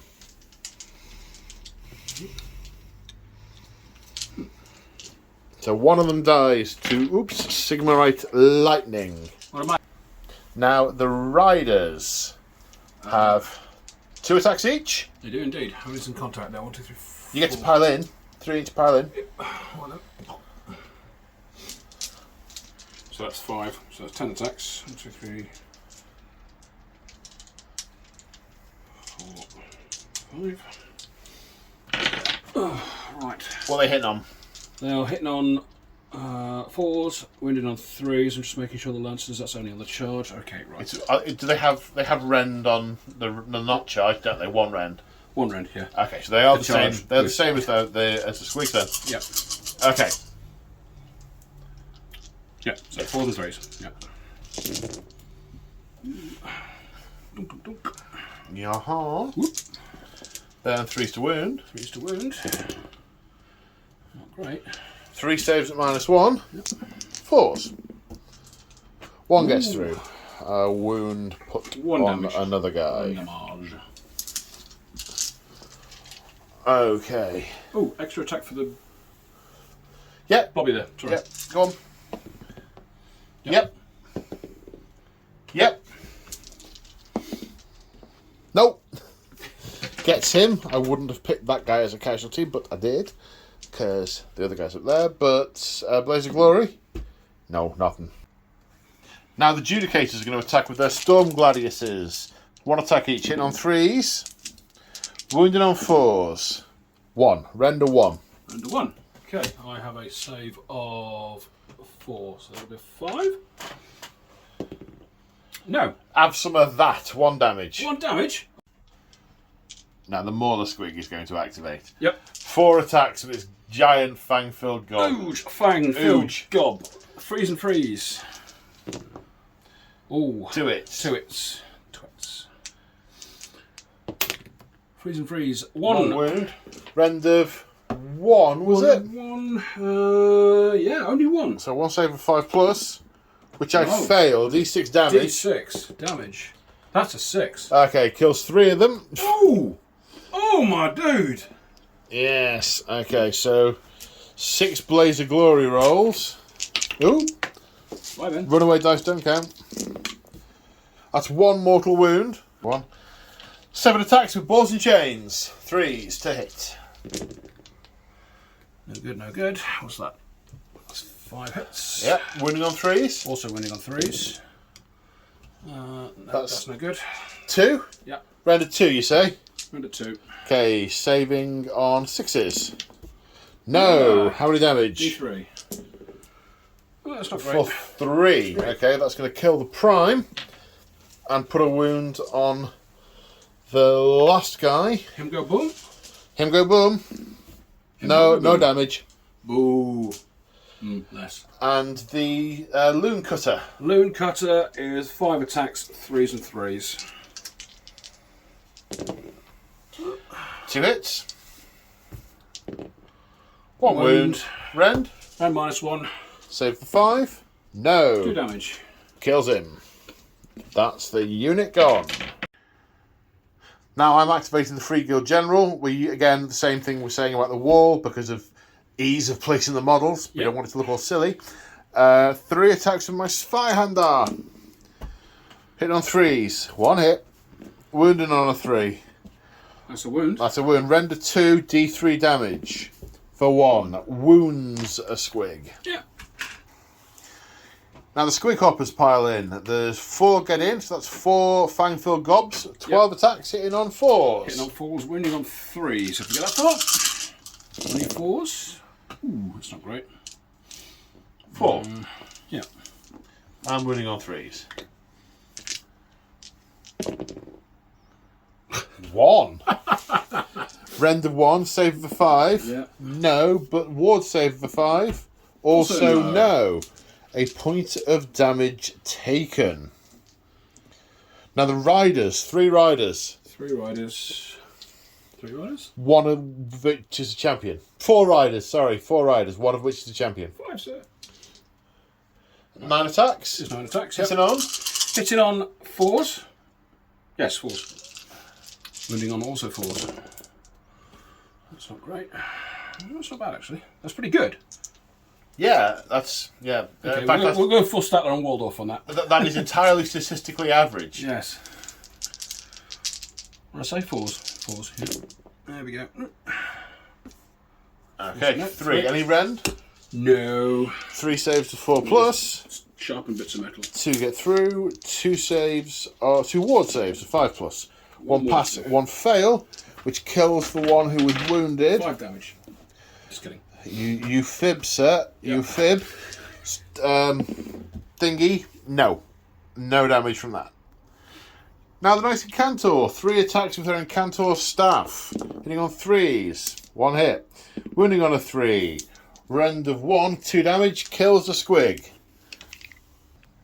Now the Liberators. 6 attacks. Hitting on 3s. 3 hits. Wounded on 4s. No wounds. They ain't liberating nothing. Right then. So, that's all the fighting. Yeah. Now it's time for some Battle Shock. We don't like Battle Shock round here. The Liberators lost 4. 4 plus 2 is 6. Their bravery is 7. They hold. The Sequitors lost 2. 2 plus 6 is 8. Their bravery is 7. But they are a storm keep. They're a redeemer unit. Instead of doing the lightning thing, they get a +1 bravery thing. They're 8. They count as 8. Okay. So they stay. Phew. You're saying they don't do the lightning thing? What? No. So right. When you play Stormcast Eternals, you either play Silence of the Storm or Stormkeep. Right. Silence of the Storm are the ones that you can put basically half your army in reserve and bring them in from reserve. That lightning thing. Not the boom lightning. No, the Stormkeep. All the Redeemer units get a keyword that I can't remember the name of, and anyone who is within range of the Redeemer units get +1 bravery. They are within range of themselves, therefore they are bravery +1. Instead of being able to bring my units in from reserve, my units basically near my troops are +1 bravery, is basically what it does.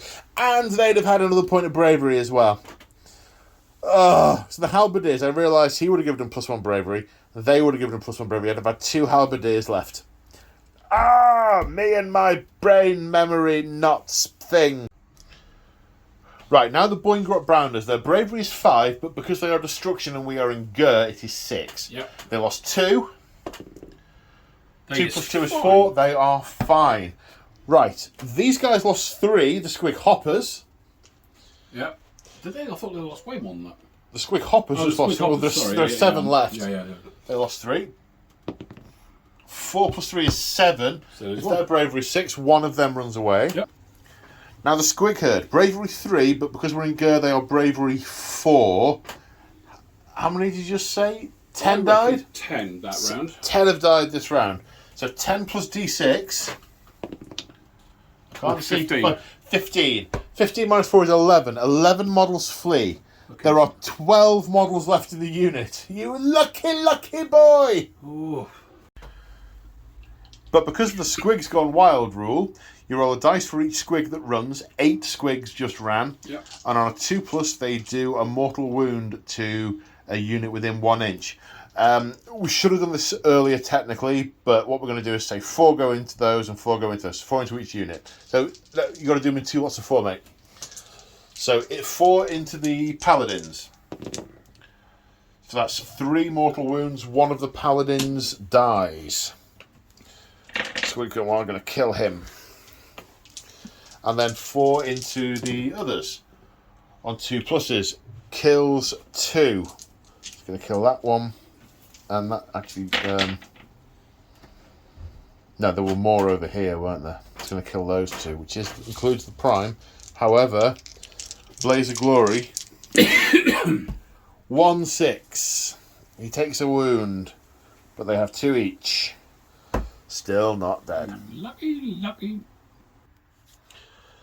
So at the end of the turn, I control that objective. So I gain 2 points from this turn, taking the score at the end of battle round 2 to 5 points to 4 in favour of the forces of order. But the line is looking pretty thin. And when I say thin, I mean practically non-existent. Okay, so it is now the priority roll for battle round 3. Good luck, sir. You two might be pivotal. You two, sir. That's the 3. That's a tie, so the priority goes to whoever went first last time. So ironically, having given you first turn in the previous race means I've given you the priority now again. So is it your turn next or my turn? Do you know what? I think it's my turn. Are you sure about that? Yeah, I mean, yeah. Oh. Right, hero phase. Heroic leadership, attempted and failed by both sides. Yep. We rolled for the bad moon. We remembered it just before we moved on. It did not move, so it stays put and affects the entire battlefield. We're now on to spell casting. The Loon King is going to attempt Fangs of the Bad Moon. Yep. On a 3. That's not. I mean, it goes off. 4 goes off +1. Yep, that's true. We're going to attempt to unbind that with the Knight Incantor. I need a 6 or more. An 8. That unbinds it. Okay. She uses the power of Sigmar's lightning field to hold back your petty, toothy, bad moony thingy. Yeah. Yeah, that. You got more spells than we can do another one, and he can do one and all. Yeah. Do you know what you're going to do yet? I have a feeling I'm going to use Hand of Gork and commit some shenanigans. Oh, no. And Mystic Shield being cast on these goblins. 5 or more required. Yep, 5 + 1, 6. That is a pass. They are mystically shielded with like special fungi power. Yep. Right. It's your movement phase because you're not going to cast anything with the Madcap Shaman, are you? No. I mean, he could Mystic Shield himself. He could. But, I mean, he risks miscasting there. It might be catastrophic. He's not He's mystically shielded himself. Yeah. Yeah. Or the Loon King. You can pick your target. Yeah, alright, because I'm moving the Loon King up as well, because it's about time he got involved. Yeah, so he's mystic shielded, is he? Yeah, okay. Right, movement! Okay, so just one other thing from the hero phase. This guy has an ability to call squigs back to him. We rolled the dice. 1 squig came back. Obviously, they're still in combat. These guys have moved up, as has the Loon King. The squigs that burst out of the Colossal Squig have come up here ready for fights with the Liberators. And the random movement for the Loon Boss on Mangler Squig has put him slap bang on top of this objective. And the Squig Herder, who knew what was going on all along... Honest, Governor! Yeah, has now come back out and is ready to feed a nice shroom to the big squigs. Yeah. We've got some tasty shrooms here. Yeah. You didn't want to move the Boingrot Bounders? You did talk earlier about taking them out of combat. I did, didn't I? I completely forgot that I could, so they're there now. Well, no, we're summarising the movement phase. We have not moved on in any way whatsoever at all. So if you wish to move them, well, I mean, I will press the pause button on the camera and you may move them. The folks watching will see it happen instantaneously. Oh. And as if by magic, they're staying put because they're in a fight, which is where they want to be. Yeah. Rather than boinging away and not fighting and then... Yeah. Facing the wrong way, aren't they? They are all facing the wrong way. Yeah, that's better. Yeah. No wonder we didn't win. But I'll take for facing the wrong way. But you did win.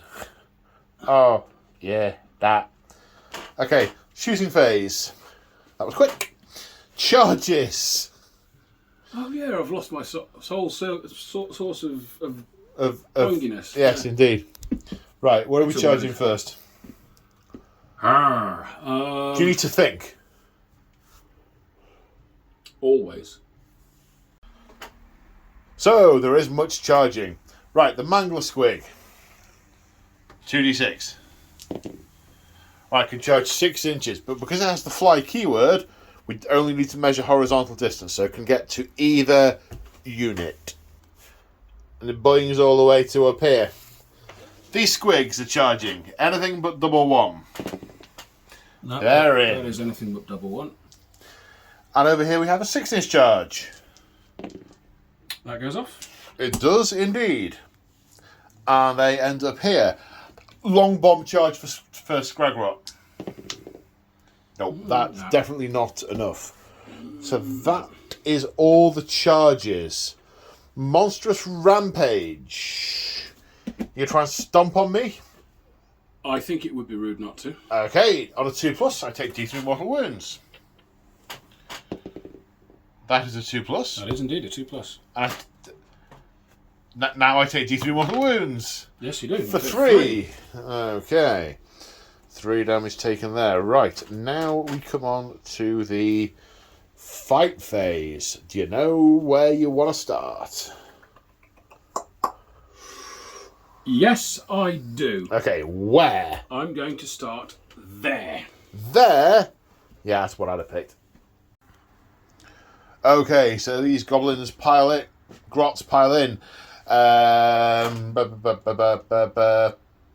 out attack was declared. Yep. That's the badger. And the one net is in range. Yep. The nets have 3 attacks each. Yep. Hitting on. Hitting on 3s. Is that after all that attack? That is after all out attack. Yeah. Okay. And Okay, wounding 3 hits. on 5s. Okay, 2 is any rend. No rend. 2+ saves. Passed. Okay, now 15 attacks with the poking spear stick things. 15 shiny attacks. 15 attacks. Yes. There's 14 boys and 1 is the champion. That's right. Alright. Right, With the +1, what are they hitting on? hitting on 4s. Okay. And wounding on 4s.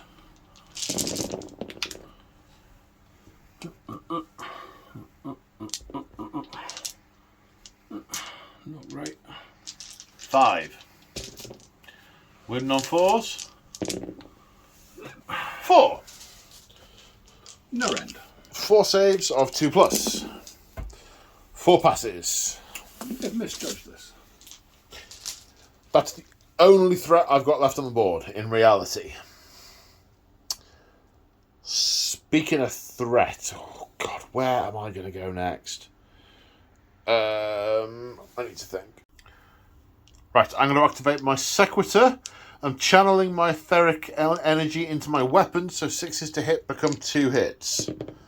So 3 hits out of 2, not bad. Wounding on 3s. All 4 wounds render 1. On the Squickhoppers. Squickhoppers. Right. In which case, they don't have any armour, so that's... 2 damage each, that kills 3. Yep. Sweet. Okay, Moog going with the Boingrot Bounders. The Squig attacks first. 3 each, so 15 attacks in on 4s. Yep. Ooh. That looks pretty good. It does. It looks tasty. That's 13 hits. Yeah. And wounding on 3s, yeah. Whoa. Yeah. What's that? 11? That's a lot, yeah. Is it 11? 5, 10. 10, okay. Rend 1, yeah? Yeah. Okay, so 10 saves of 4+. I fail 3. Blaze of Glory? No. So this one dies, and a wound goes on to the next one. Now the Riders. Riders, they have 2 attacks each. So that's 10 attacks, 11 plus including the champion. Yeah. And they are 4s and 3s minus 1, are they? They are indeed, same stats. Okay, go for it. That's no good. That's no good. That's no good either, is it? 1, 2, 3, 4, 5, 6. And wounding on 3+. That's 5. All of them apart from that one. Yeah. Render 1, so saving on 4s. That's 3 go through. That's the unit. Blaze of Glory. No. Right, I'm going to activate the Ballista, or rather the crew. That with their Sigmarite blades, they have 2 attacks each, so 4 attacks in total for the unit. Hitting on 3s, wounded on 3s, rend 1, so 1 save of 5+. No! Haha! Stuck another knife in your gut. Just making me angry. I don't think there's anything I can do to your mood that is going to affect the outcome. And the unit, the Squig Herd, was already engaged, so was going to be attacked if nothing else. The Squig has launched itself out of the protectors, and the herd is going, come back! And chased after it. So 3 Fangkilled Gob attacks on those paladins. Hit on 4s. Yep. 1. Wounded on a 3. Wow. No. 2 attacks with the Squig Prod. Hit on. Not that. Not that. Okay. That was super effective. It was. Cries in bagpipe. I am going to I'm going to activate the general, the Free Guild general, and pile him in. Yeah. Get 3 attacks from my spy handar. The 6th was a mortal wound in addition with decapitating strike. Yeah. So that's 1 mortal wound done. 2. The Squig Herd. Yeah. Okay. It would have felt gamey just to use it to get moved to go into them. No, that's fine. And then wounding on probably not that. So the decapitating strike took the head off the herder because he had only 1 wound left. And then that 2 was a fail to wound, so that Squig is still there. Right, it's your turn to activate a unit. I think it's just these guys next left. Oh no, there's also Mr. Mangler. You'd like me to do that first, wouldn't you? I don't mind. Doesn't make any difference to me. That unit's foot and that unit's foot. Yeah. Which do you want to see first? So ask the people in the comments. No, that's not going to work, is it? it is not. Not going to work. Odds, I want to see that first. Evens, I want to see this first. Which now means you're probably going to do the other one. No. Big wasp, young mate. So 9 attacks with Fangful Gobs. Yep. Hit on 3s. 4s even. 4s. Confusing me now. Which isn't hard. That is 4 hits. That is 4 hits. And wounding on 3s. 2 wounds. There is a rend. My save is 4+, so 2 saves are 5+. I fail them both and die. And in a blaze of glory, I do a wound to one guy. That guy there. That guy there? Him in particular. Yeah. Right, now the Knight Encounter is piled in. Is going to murder that Squig. 3 attacks, hitting on 3s. 2 hits. Wounded on 3s. 1 wound. Render 1. 2 damage. Splat! Yep. I finally kill a unit. Hurrah! Okay, I technically killed the gargantuan Squig, but he's still there, technically, also. So there was no net reduction in enemy units on the table as a result of that action. I mean, if you weigh the big white thing up against the 5 little red things, there's a little bit of an imbalance there. But yeah, okay, the big white thing's dead. Yeah. Cries in, pile of death. Okay, right. This wasn't how I thought this was going to go. So I thought, to be honest, I didn't think it was going to be quite this bad, but it's how I thought it was going to go. I thought the ogres would do a bit more. I made a poor decision. I tried to get them all into the Castle Squig that had already fought when I should have tried to wipe out the Boingrot Bounders. I would probably have taken many of the Boingrot Bounders and I wouldn't have been wiped out in return. Leaning, I wouldn't have failed my bravery by 4 points, and I'd still have 6 or 7 ogres there. So that is definitely a tactical screw-up on my part. Cool. I just came debrief then. I just wanted it out of the way. Yep. Yeah. Right. These guys. Storm of Annihilation on the Grots. Also all-out attack. So I am... All-out defense? You all-out attacked. So you can also all-out defense. I did as well. I was hoping you wouldn't notice. Yes. So, no, you weren't. You're not a cheat. So I am -1 to hit because of the net, but I'm +2 to hit, which means I'm going to hit on 2s, wound on 2s. The easy bit to do first is Star Soul Mace, though, which on a 2 will do D3 mortal wounds for 1. So 1 mortal wound squashes a grot quite utterly. No. Him in particular. Yes, indeed. Right, now 16 attacks with my glaives. 16.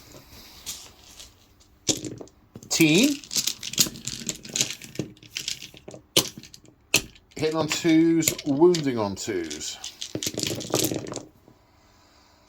That was a miss. 3 misses.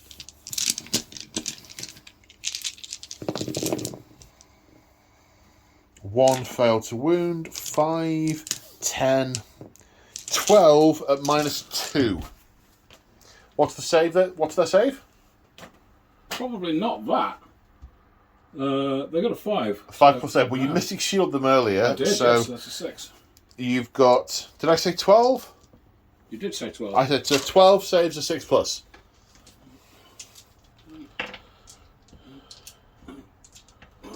Just count them. 1, 2, 3, 4, 5, 6, yeah, 12.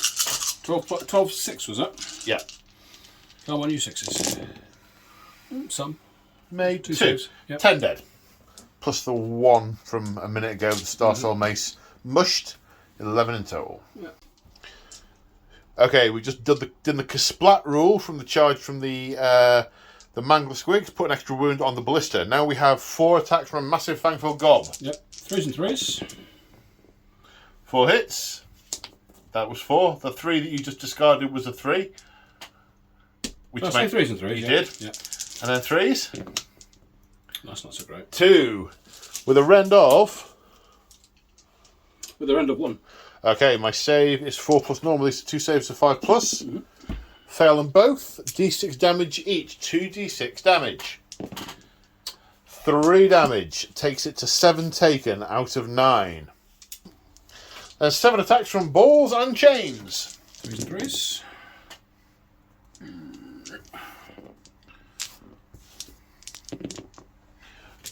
A 3 go through rend. Rend of balls and chains is 2. So 6s. Yep.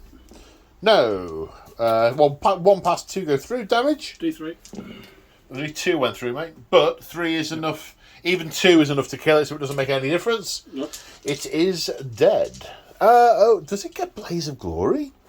I guess it does. It's a massive lightning cannon. There's no reason it wouldn't get Blaze of Glory. Yeah. So I need 9 dice. Unless it's just infantry, I should probably check that. Well, yeah, all models. So 6s. We'll do it mortal wounds. Takes 2. 5 damage taken. And with his command ability move, he moves 2d6 and ends up back on the objective. So we're now into Battle Shock. Did any of the Boingrot Bounders die? No, nothing died over here. I didn't think so. 3 of them died. Yeah. So d6 plus 3 is 9. And Their bravery is 5 plus 1 for the realm. Takes them to 6. 4 plus 1 for the realm. 5. 4 plus 1 for the realm. 5. So 4 run off. Go on. Which takes the unit. No, 1 minute. So we've just remembered that Insane Bravery exists. That's my fault for running on ahead. Mook's making a command point for Scragrot to issue Insane Bravery to the unit. In fact, you could just use his once per thingy one rather than spending one, because that spent one will roll over to next turn. So that's free. And then the leader of this unit can also use Insane Bravery with a command point, which isn't free, to stop them running off. It's like I thought I had that one. Well, yeah, it is. Like that, but also not that. No, it was. Right. My remaining units, no one lost any out of all the ones that... Oh, no, the Paladins did lose someone, but they can't fail with just 1. So it's my turn 3. What on earth am I going to do? But before we go on to my turn, the Gloomspite Gits now control this objective and outnumber me on this one. So gain a whopping 4 points, taking the score to 8 points to 5. They are on the way to a major victory. I've got to see what I can do about it. So, heroic actions. I attempted heroic leadership with the Knight Incantor. Nothing doing. This guy is going to beckon the Lunatic Hordes, which is a Gloomspite special, which lets you issue rally for free to 3 nearby units, 3 valid units. Unfortunately, there is only one nearby. It's the Boingrot Bounders. Yep. But you can still use it. Yep, that's what I'm doing. So 5 dead Boingrot Bounders, 5 dice on 6s, 2 return. So 2 have obviously boinged off in different directions, 2 have come back. Right, spellcasting. I'm going to attempt to summon the Celestine Vortex on a 5 or more. Does it go off? Yes, on a 7. You get to unbind it on a 7 because you get +1 to unbinding rolls. I do. Let's unbind this thing. Yep. It's unbound. It doesn't appear. Oh, I wanted to see it. Right. Now, I would also try the rallying thing. Well, I suppose there's other rallies that could be done. I don't know if you want to try and rally them. Yeah. But that is a command point, isn't it? Okay, well, if you can use his once per turn free. I'm happy with that. Or is it a battle round, his ability? Is it once per battle round for free? Just check his card. Yeah, where is he? It's once per turn. So, 7 dice. Let's see how many of these come back. 6s. Nada. None. Okay, right. Time for me to move. That was quick. Technically he can move. He's not in combat. I might move him. Actually, he is going to issue hold the line to them for a command point and himself, but then he is going to move. I was trying to get him to go through that gap, but there is not a space small enough. I was trying to go for a long bomb on Scragrot, but that is not going to happen. Right, shoot him. 20 shots into them. Ouch. After roll to hit, roll to wound, how many did I just say? 13. 13 saves of 6+.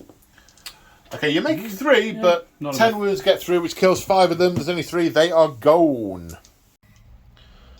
And unfortunately, the big squig is inside the minimum range of the rocket battery, so they're going to fire down at the Boingrot Bounders. 3 attacks hitting on 4s, wounding on 3s, 2, render 2, so 2 saves of 6+. Nope. No, D3 damage each. For 3. Kills 1, wounds another. No, not him. That's the shooting phase. On to charges. The Free Guild General's going to charge in as well, which he does. Then fighting. This unit grots a target for my Storm of Annihilation. All-out attack again to offset the fact that there's a net trying to weigh me down.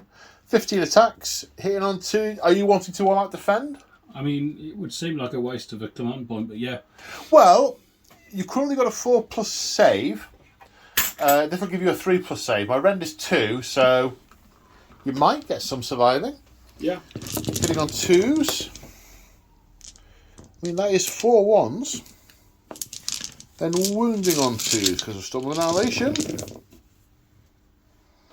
Okay, so that's 5, 10, 11 saves of 5+.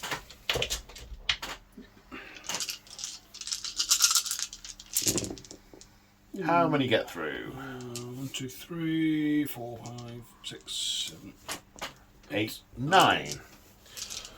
1, 2, 3, 4, 5, 6, 7, 8, 9. Yep. That gets them.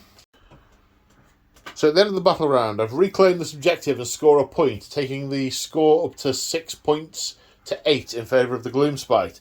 They passed their battle shock. Before we go on to the priority roll, we need to see if the Bad Moon moves. Do you want a 4+? It does. No. It does not. It stays there covering the whole battlefield. Right, now priority for Battle Round 4, sir. Good luck.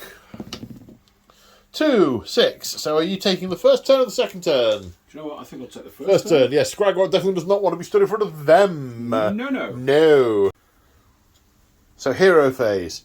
The Mangler Squig heroically recovers 1 wound, and the Free Guild General is using heroic willpower because Scragrot is now eyeing up some nastiness. Yeah. To attempt Fangs in a Bad Moon. Fangs in a Bad Moon. That's an 11 plus 1 is 12. Yep. I cannot unbind that.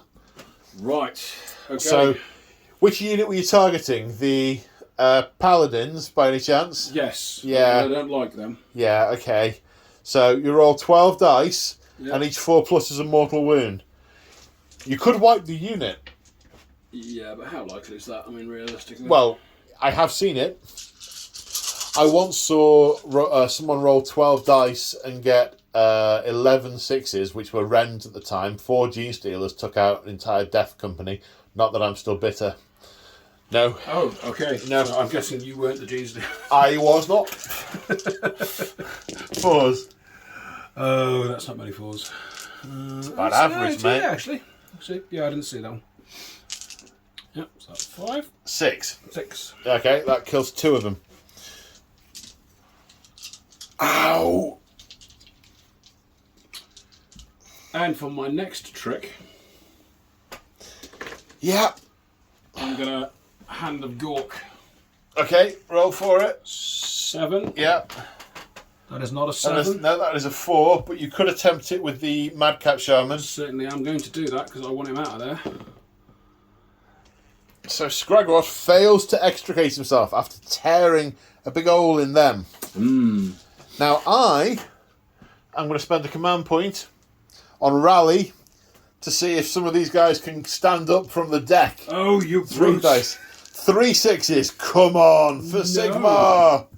No, none. So at the end of the movement phase, still under the influence of the bad moon, the Boingrot Bounders ran a colossal distance over here and they are eyeing up a charge. Scragrot has hightailed it into the distance, also running a massive 6 inches. It's a tactical charge. Well, quite. The Squig's following up.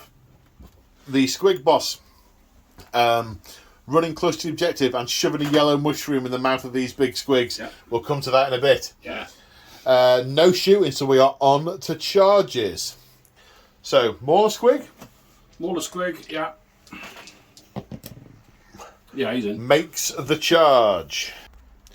The Mauler Squig ends up here, did not do any damage on the charge on the way in. And now the Boingrot Bounders. I think a 5. That's enough to get them in. Depends how far into the Paladins you want to get. 5 will get the front one, 2 back there. Then you got a 3-inch pile in. I think you're fine. Yeah, I think so. And they end up here. The Boing Smash ability kicks in. Pick a unit within an inch. Yep. Moog is picking the Paladins. Roll a dice for each Boingrot Bounder. On a 4+, mortal wounds are done. Oh, just the one. 1 mortal wound. Ouch, pain. Ouch, pain. Are there any other charges? I don't think there are. I don't think so either. Monstrous Rampage. Stomp me. Stomp you? Stomp me. Okay. 2+. Yep. Yes, for D3. For 3. So, starting over here, Moog has activated the Boingrot Bounders and piled them into the Paladins. The Fang-filled Gobs, 4 attacks each on the charge. Yep. That's 24 attacks. I am all out defending. Moog is all out attacking. Oh, I haven't got any command points. That wasn't. Oh, I'm all out defending. That's right. You said you were going to, and then you said, "Oh, I can't." Yes. Or worse to that effect. Yes. Okay, so 24 attacks, hitting on 4s. Sitting on 4s. Then wounding on 3s. Okay. That's a 2. So 1, 2, 3, 4, 5, 6, 7, 8. Yep. Minus 1 rend. Yep. I have a 2+ save and all out defense, so it's back to 2s. Failed 1 goes up to 2 damage taken. Now the Riders, 2 attacks each. 2 attacks each, and And the champion, so that's 13 attacks. Now these guys are hitting on 4s and wounding on 3s. However, on the charge they are rend 2 and 2 damage. So 13 attacks, sir. 13 attacks. 13 attacks, hitting on 4s. Do they charge? Yes. Yes, +1 damage, +1 rend. Yeah.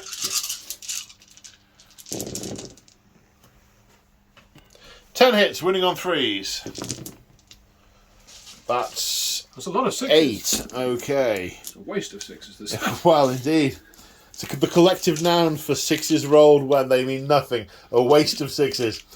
Okay, so these are -2, so I'm saving on 3 pluses. Yep. There's 4 wounds left in the unit. If I fail 2, the unit's gone. I fail 1, which kills the prime as it happens. Which kills the prime and puts a wound on this guy. He explodes and does 3 mortal wounds. Ouchie! Vengeance. Right, okay, so that's 2 of those gone. Yes, 1 was on a wound and yeah, indeed. The paladin's going to fight back. Storm of Annihilation. 2s and 2s. 2 hits. He's obviously quite disconcerted. 2 wounds. 2 saves at Ren 2. 2 saves at 6. Nope. Oh, kills another 1. And it will surprise none of you to learn that the Mangler Squig destroyed the rocket battery and then bounced off another 9 inches and ends up here. So, I think that's all your attacks. Mm-hmm. It's now I'll go for my general with his Zweihander. Hitting on 3s. Wounded on 3s. Was it -1 or -2? The Zweihander, I feel it should be 2. It is 2, yes. 3 saves at 6 plus. No, 3d3 damage. For 6. That gets the unit. Yep. Whoa. And in the battle shock phase, that unit lost 2. I need anything but a 6. That's a 4. They are good. For Sigma, it's now my turn 4. Well, actually, 1, 2, 3 points scored for Gloomspite in turn 4, taking the score to 11-6. Ooh. Okay, so this is a turn-end summary. The paladin, they tried to rally the paladins, nothing happened. The paladin is at the doubled up here to try and chase down the Loon King. The Knight Incantor ran and went with him. These crossbows ran over here after receiving the hold the line order from the general, waiting to receive whatever may come next. The Mangler Squig heroically recovered 2 more wounds. I get a point at the end of turn 4, taking the score to 7 points to 11. So you're not quite in major victory territory just yet. Now, 2 questions. Firstly, does the Bad Moon move? Does the Bad Moon move? Let's find out. Yes. Yes, it does. The Bad Moon is now only in effect in this table quarter. Now, who gets priority for turn 5? You do. So, summarising, we're at the start of the charge phase. So, summary of the hero and movement. Scragrot turn around and fangs of the Bad Moon the paladins to death. Decided he didn't need to teleport because he'd rather sit there and gloat because he can see what's going on. This guy then jumped over, tried heroic recovery again, but rolled high. These have got a leadership of bravery of 10. Has bounced over here. These squigs are danger close and are about to charge. Let's do the charge. 2d6. Oh, I imagine That's that 7. gets them in. You're in. I am going to unleash hell. Now, I'm getting +1 to hit because of thingy. Yeah. But -1 to hit because of unleash hell. So I'm back to my 4s. So I get my 21 shots. So I hit on 4s. And wound on 2s. Oh, come on. 2, 4, 8 saves of 6 plus. 2, 4, 6, 8. 2 save. Okay, so that's 6 get through. Yep. 3 Okay, 3 squigs die. So, 8 attacks with fang-filled gobs on the charge. All-out attack issued by the general, so hitting on 3s. Ooh, 2 hits. Wounding on 3s. 2 wounds. 2 wounds. Get through my armour. Kills 2 archers. The 2 guys right in front of him. Ouch! Then I'm going to activate the general with the Zweihander. Hits 3 times. Wounds 3 times. All get through. Yep. 3d3 for 5 damage. That kills the squigs. It does indeed. And this is the end of the Stormcast turn. We've stayed and held this objective. We put a wound on that Madcap Shaman, mainly out of spite, with an Arcane Bolt. A couple more wounds on the Mangler Squig with the crossbows. But that is all. The end of my turn, I gain a single point, making the score 8 points to 14.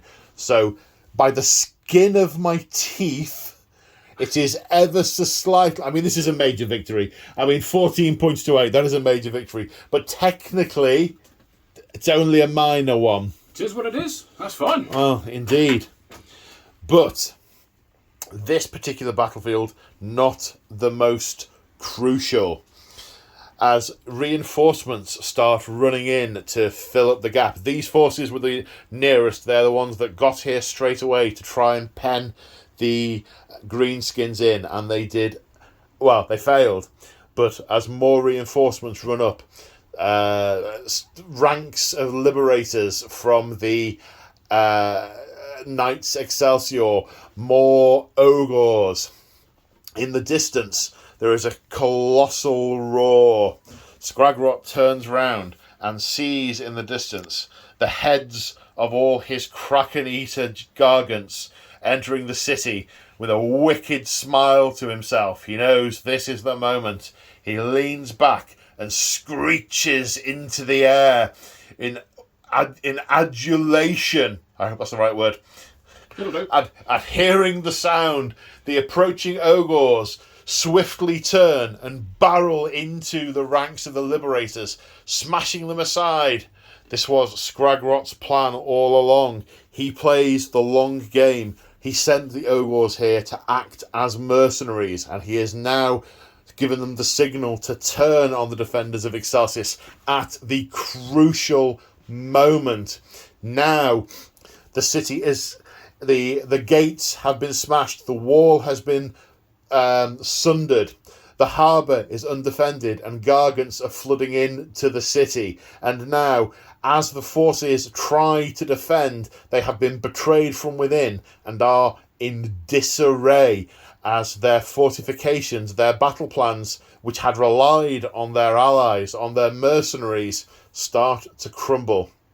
This is a mighty city that has been here for hundreds of years, and its life expectancy can now be measured in hours.